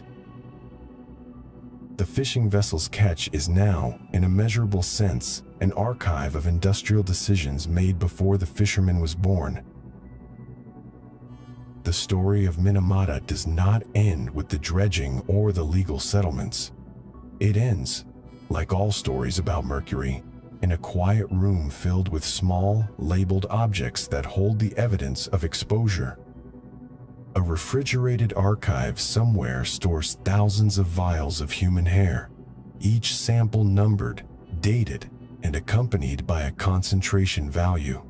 Hair is a passive recorder. As it grows, it incorporates methylmercury from the blood, laying down a chronological record of exposure that can be read months or years later. Those vials are a library of individual biographies, each strand a timeline of ingestion and accumulation. Some of the samples came from Minamata, others came from the Amazon, from artisanal gold mining communities, from fishing villages in the Arctic, from mothers who ate whale blubber and passed the metal to their unborn children. The collection is not static. It grows because the human relationship with Mercury is still actively being written in keratin and blood. The treaty is signed, but the exposure is ongoing, and the archive will not close its doors. The final image, then, is not a courtroom or a hospital. It is a drop of mercury on the floor of that archive, perfectly spherical, motionless, catching a sliver of light from the closing door. It is not a weapon, and it is not a cure. It is merely an element, atomic number 80, whose electronic configuration makes it liquid at room temperature, whose chemistry makes it a shapeshifter, and whose presence in the biosphere is now a permanent signature of human ambition. The strange part is not that Mercury is toxic. The strange part is that it sat on alchemists' tables, in physicians' jars, on hatters' workbenches, in barometers and switches and dental fillings, in factory pipes and gold mining sluices, and was treated as a servant right up until the moment the bill arrived. And even then, the bill was handed first to the powerless, to the small coastal communities, to the cats who could not speak, to the children who had never decided anything. The history of Mercury is not a story of evil intent. It is a story of profound, persistent, and costly innocence. The innocence of not knowing what a molecule will become once released into a living system, and the deeper, more culpable innocence of not wanting to know once the first signs appear. And that is why the archive remains open, why the hair samples keep arriving, and why the most fleet-footed of the ancient gods is still running, centuries later, through the water and the food and the soft gray tissue of memory. A refrigerated archive room does not smell cold in the way one expects. It smells of paper, of course, and of the faint acetic tang of old plastic. But beneath that there is something else, a dry, almost metallic scent, as though the oxygen itself has been filtered through steel wool. The shelves are gray enamel, floor to ceiling, rolling on tracks that hum when you turn the crank. On each shelf, rows of identical small vials, clear borosilicate glass with white screw caps. They are the size of a child's finger. Each one contains a small bundle of human hair, tied with cotton thread, the color ranging from infant blonde to the ash white of extreme age. The labels are printed in a sans serif font, no flourish, no nationality, an alphanumeric code, a geographic coordinate, a date, and a number followed by the letters HG. You do not need to read the number to know it is a concentration. The archive itself is the sentence. The Minamata Convention on Mercury was adopted in the autumn of 2013 in the Japanese city of Kumamoto, a short distance from the bay that gave the treaty its name. 140 nations signed, and over the following decade, the number grew. The text is an exercise in diplomatic precision. It commits parties to phasing out primary mercury mining, to reducing mercury use in products and industrial processes, to controlling emissions and releases, and to managing mercury waste in ways that do not simply relocate the problem into poorer soil. It entered into force in 2017, a rare and largely uncynical achievement in international environmental law. To read the convention's preamble is to encounter a document that takes its time admitting what it is, a global confession transcribed into the language of trade clauses and technical annexes. The word catastrophe does not appear. The bay is never named in the body of the text, but every paragraph is a ghost of that water. The strange part was not that it passed. The strange part was that the Mercury had been waiting so patiently for its treaty. A molecule does not know it is regulated. Methylmercury, CH-CHOG, forms when inorganic mercury, the kind that sluiced from Spanish silver patios, that dripped from chlor-alkali cell floors, that vaporized from the fur of carotid felt, settles into the anaerobic sediment of rivers, lakes, and coastal waters. Bacteria with a quiet talent for biochemistry attach a methyl group to the mercury atom. The result is a molecule with two indecent talents. It passes through biological membranes as though they were not there, and it climbs the food web with the patience of a debt collector working through generations. Phytoplankton absorb it. Zooplankton eat the phytoplankton. Small fish eat the zooplankton. Larger fish eat the smaller fish. At each step, the concentration increases by roughly an order of magnitude. The mercury does not metabolize. It does not dilute. It accumulates, atom by atom, until the apex predator carries a burden millions of times higher than the surrounding water. The tuna in a Tokyo market, the swordfish in a Mediterranean restaurant, the halibut pulled from the North Atlantic. Each fillet is a small archive of everything that burned, leached, or spilled upstream. The convention could not unspill it. It could only promise to stop adding more. And yet, the adding continues. The formal economy of Mercury, the mines, the factories, the thermostat switches, the dental amalgam, is contracting under the weight of regulation and substitution.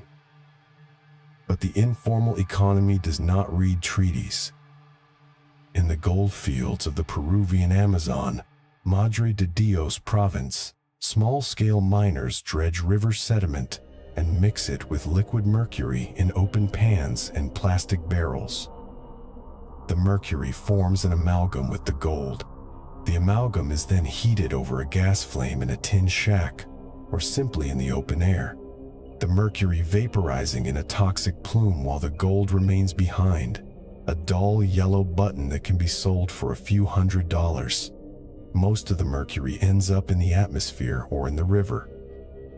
The United Nations Environment Program estimates that artisanal and small-scale gold mining releases between 700 and 1,000 metric tons of mercury annually, more than any other source, more than all the chlor-alkali plants ever built.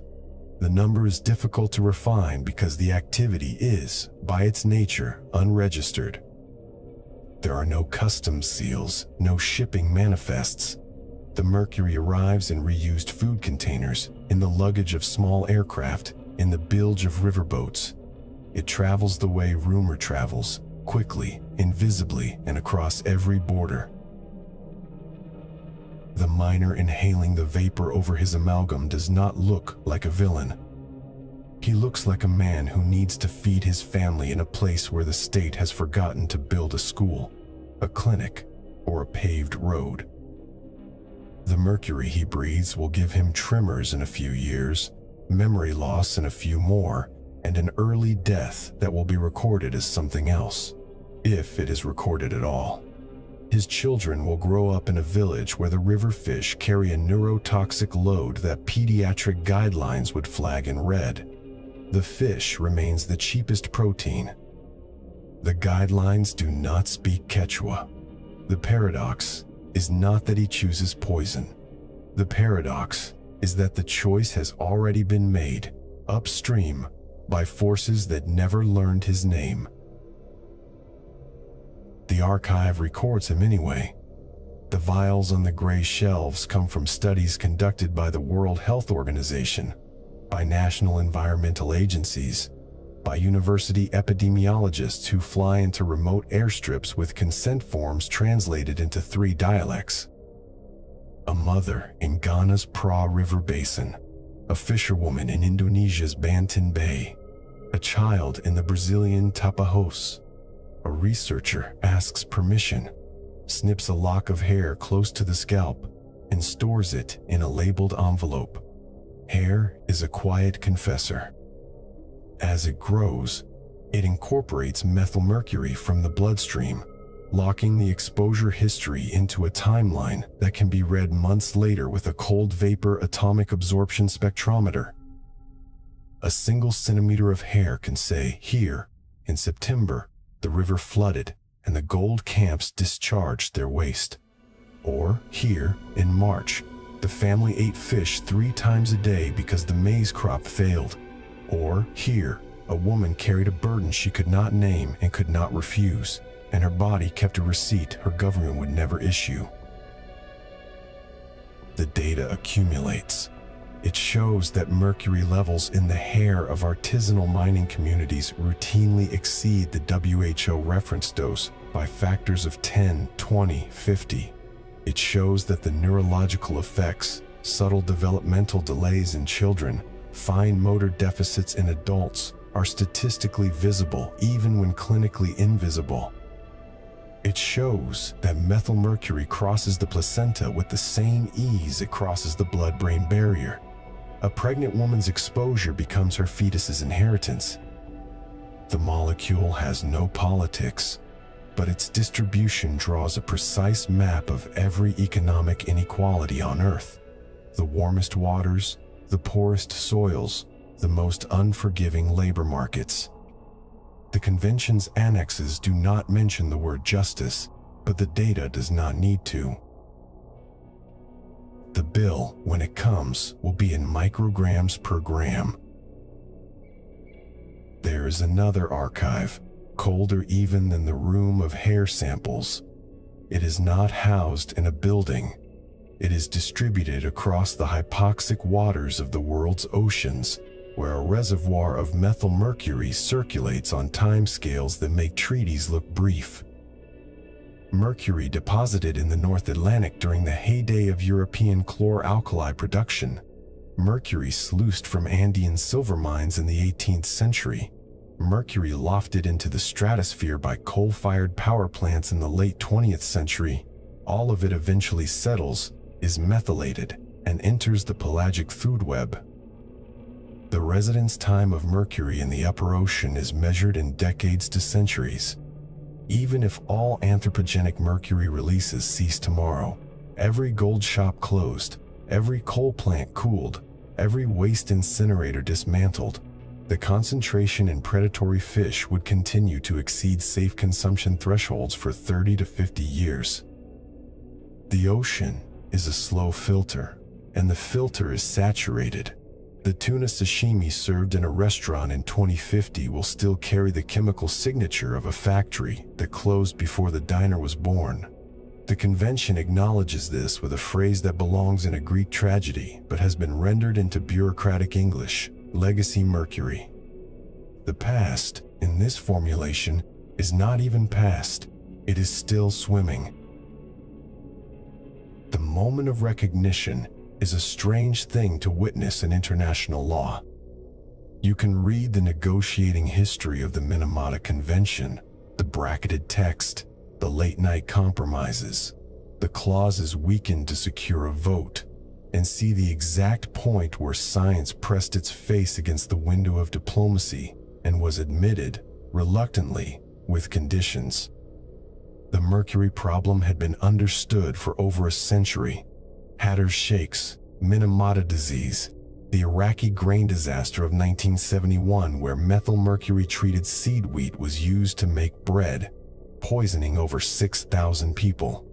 But understanding is not the same as acting. The gap between the two is occupied by money, inertia, and the human conviction that distant damage is damage that can be deferred. The convention closed that gap, partially, temporarily, at the cost of immense effort. It is the most significant environmental treaty of the 21st century so far. It is also a document that will, by its own terms, take generations to fulfill. The mercury will not notice the delay. It does not notice anything. The archive room's fluorescent lights flicker once, a brief 60 Hz stutter, and the vials maintain their silent witness. Somewhere in the building, a technician is pipetting standards into an autosampler, calibrating the instrument that will read tomorrow's hair samples. Somewhere in the Madre de Dios, a miner is touching a lit match to a ball of amalgam, turning to avoid the worst of the vapor, his shadow bent across the corrugated zinc wall. Somewhere in the North Pacific, a mature bluefin tuna is swimming at 4 meters per second, its muscle tissue 1 degree warmer than the surrounding water. Its methylmercury concentration rising by the day as it feeds on smaller fish that fed on smaller fish that fed on plankton, that absorbed an atom of mercury that was mined in Almaden in 1647 and lost to a river in 1648, and settled in sediment in 1649, and was methylated in 1640, and has been climbing the food web ever since. The atom does not care that it is a legacy. The fish does not know it is a vector. The miner does not think of himself as a chapter in an environmental history that began before his language existed. The archive holds all of them: the atom, the fish, the miner, the mother, the child, the tuna, the treaty. It holds them in the same flat, unemotional way. A barometer holds pressure, not judging, simply recording. The vials are identical because the molecule does not distinguish between an Indonesian fishing village and a Canadian research station. The hair grows, the number shifts, the file stays open. The light under the door is a thin ribbon of fluorescence, the kind that makes everything outside the room seem warmer and farther away than it is. The last vial on the shelf has a date from last week and a location in a country that 3 decades ago did not have a single mercury monitoring program and now has 17.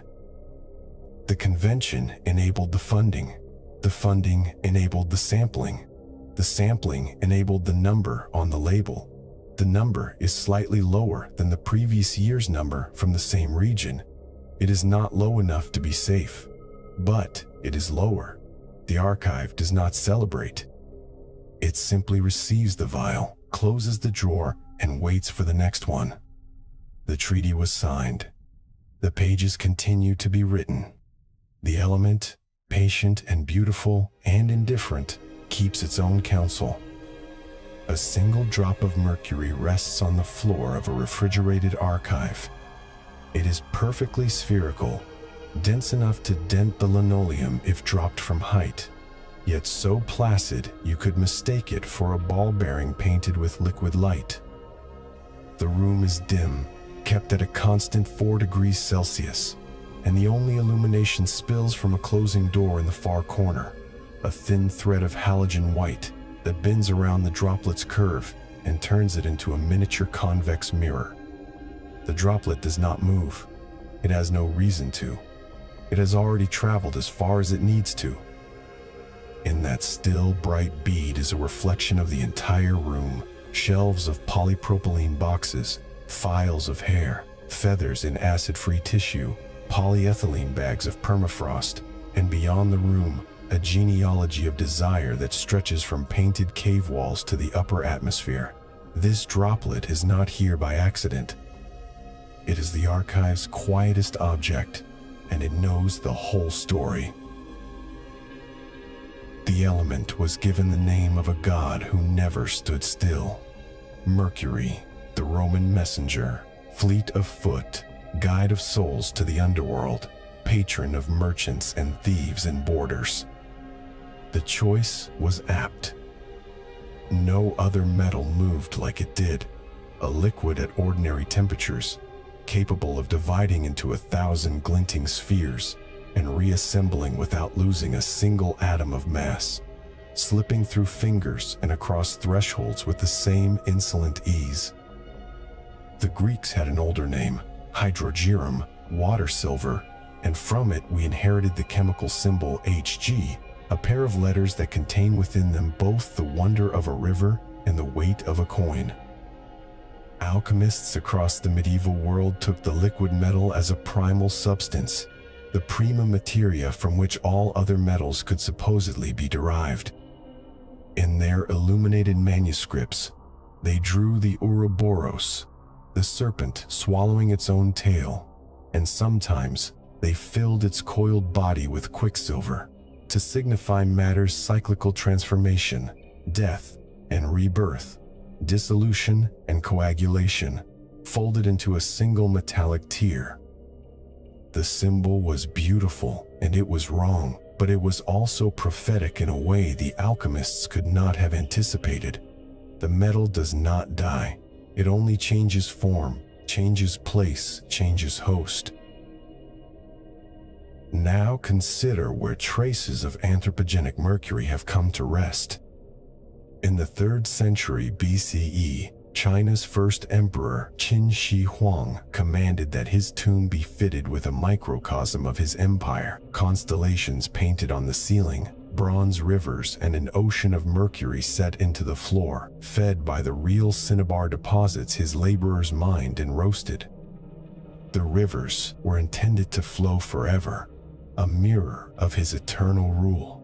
Chroniclers recorded that the mercury was designed to imitate the 100 rivers of the realm. 2 millennia later, soil samples taken from the burial mound registered mercury concentrations, orders of magnitude above background, confirming that the metallic rivers were more than legend. They were an unintended gift to the soil. The emperor wanted an immortal body and an immortal realm. He got neither. What he achieved instead was the first great anthropogenic mercury anomaly, a pool of metal sealed in the dark that marks his ambition with more permanence than any stone steel. The tomb is one archive. There are others, colder and more systematic. In the Arctic, ice cores drilled from the Greenland and Antarctic ice sheets function as frozen libraries of atmospheric chemistry. Layer upon layer of compacted snow traps, tiny bubbles of ancient air, and bound within those bubbles are the volatile signatures of human industry.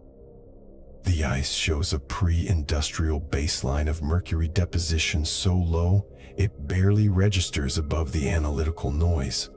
Then, in layers corresponding to the rise of silver smelting in the Spanish Americas, the signal begins to climb. It spikes again with the Industrial Revolution, stuttering upward through the coal-burning 19th century. Then, in the mid-20th century, the line goes almost vertical, tracking the boom of chlor-alkali plants, gold rushes, waste incinerators. The ice does not editorialize. It simply records. And the record shows that the most fleet-footed element, the one named after the god of speed, has left a permanent atmospheric sediment, a chemical echo that will outlast the factories that produced it. There is a quieter archive still, the feathers of museum birds. In ornithological collections around the world, curators pull specimens from century-old drawers and find that the plumage of seabirds collected before 1900 contains mercury levels that reflect a pre-industrial ocean. Birds collected after 1950 tell a different story. The mercury climbs in the feathers of albatrosses, petrels, and terns that fed on fish from the open Pacific decades before the Minamata photographs entered the public record. The feather is a tissue that, once grown, becomes metabolically inert, a sealed capsule of the bird's body burden at the moment of molt. Each specimen is a time-stamped blood test, preserved by accident because a Victorian naturalist thought the plumage beautiful enough to store. The birds never flew to a contaminated estuary. They fed on the pelagic food web, where methylmercury, produced by bacteria from inorganic mercury that drifted across the planet, had already begun its silent bioamplification. The archive of feathers makes visible an exposure that nobody measured at the time because nobody knew to look. The mercury was already there, waiting for the right question to be asked. There is a philosophical weight to these archives that goes beyond their scientific utility. What they share is a quality of witness. The Emperor's tomb, the ice core, the museum drawer, none of them set out to document Mercury pollution. They were built for immortality, for climate science, for taxonomy. The Mercury inserted itself into them uninvited, a stowaway in the Imperial project, an uncalibrated signal in the snow, a contaminant in the taxidermist's art. That is the nature of the metal. It archives itself. It binds to sulfur in hair and feathers. It absorbs onto sediment particles. It travels up the trophic ladder from phytoplankton to tuna, and settles into the fat of seals and the livers of polar bears. And wherever it lands, it remains legible. The body does not expunge it quickly. The half-life of methylmercury in human tissue is measured in months, but the deposition in ecosystems stretches across centuries.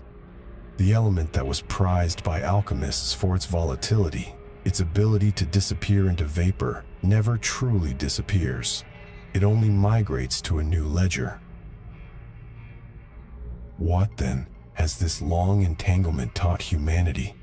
The most unavoidable lesson of Mercury is not about a single chemical or a single industry. It is about the structure of knowledge itself.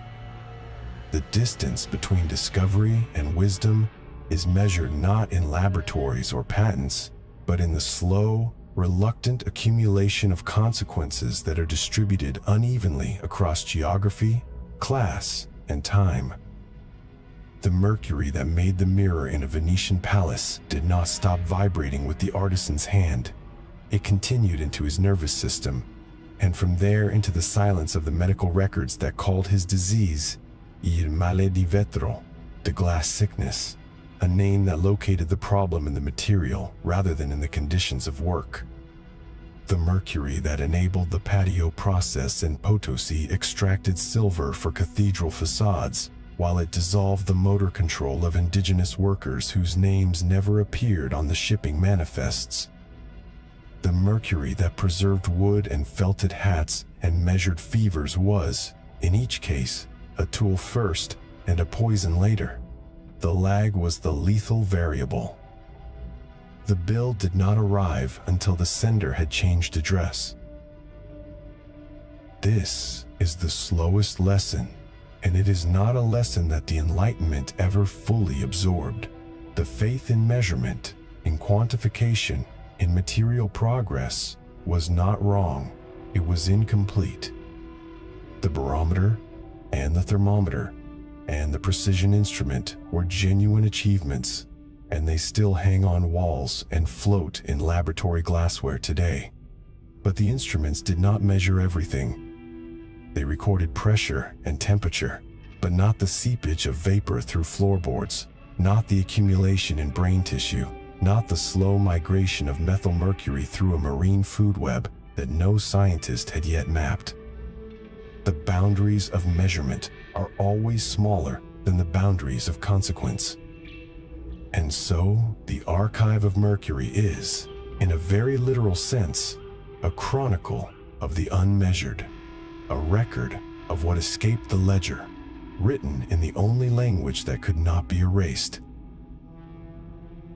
The closing door in the archive slides into its frame with a soft pneumatic hiss, and the thread of light narrows to a scalpel line, then vanishes. The droplet on the floor holds the room's darkness for a moment, then releases it. The shelves hum with the quiet respiration of refrigeration units. Somewhere in the vault are vials of hair from Minamata families, labeled with numbers and Hg concentrations, frozen in time. Somewhere are segments of Greenland ice core wrapped in plastic, each bubble of ancient air a tiny memorandum. Somewhere are the feathers of a sooty tern collected in 1892 on an atoll that no longer exists above sea level.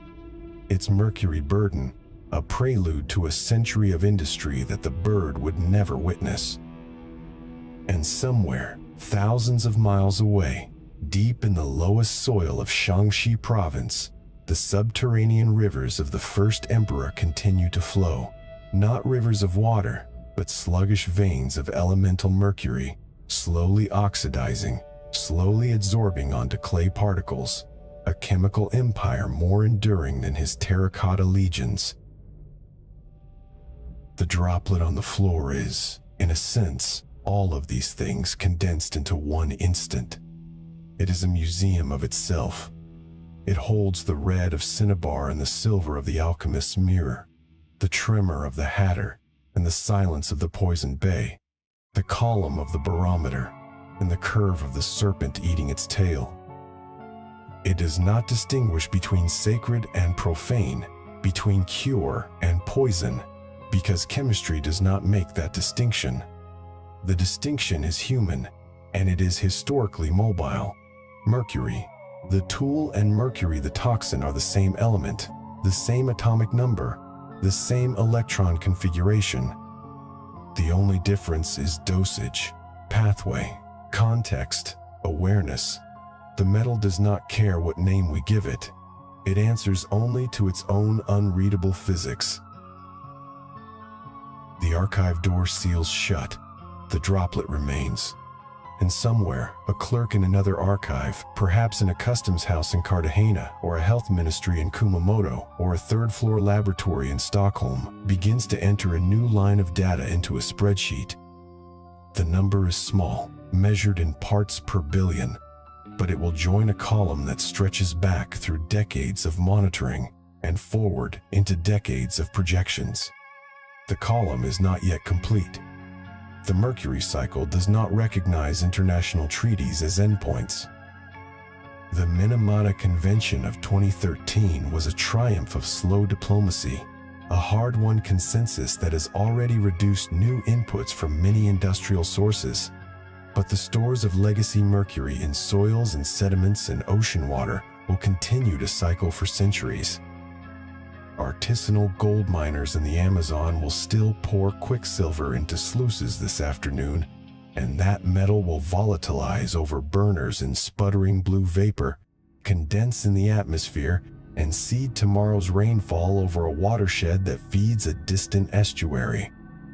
The archive remains open, its pages still being written in human tissue, in feathers, in ice, in the sediment layers that will one day be read by a geologist who has never heard of a hat factory.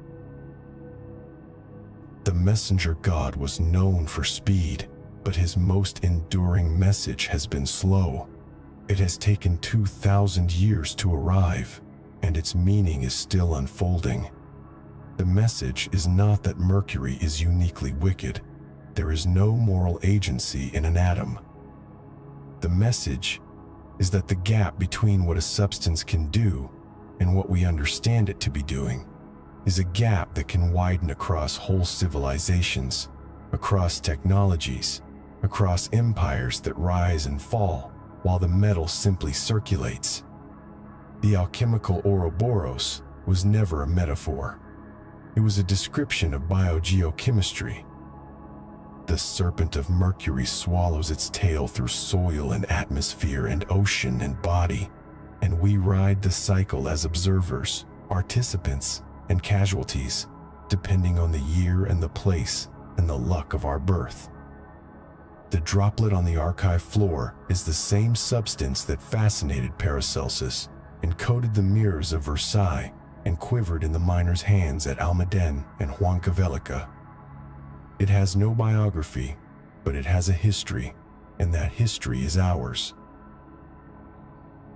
The last light is gone.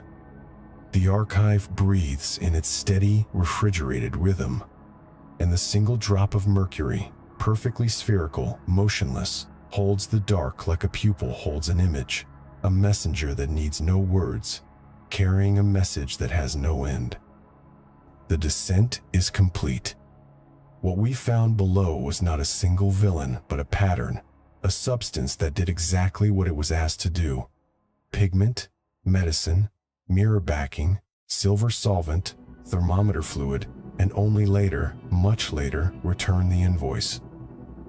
The truth that became visible is that Mercury never forgot a single exposure. It sat in the gums of Roman women who dusted cinnabar on their cheeks.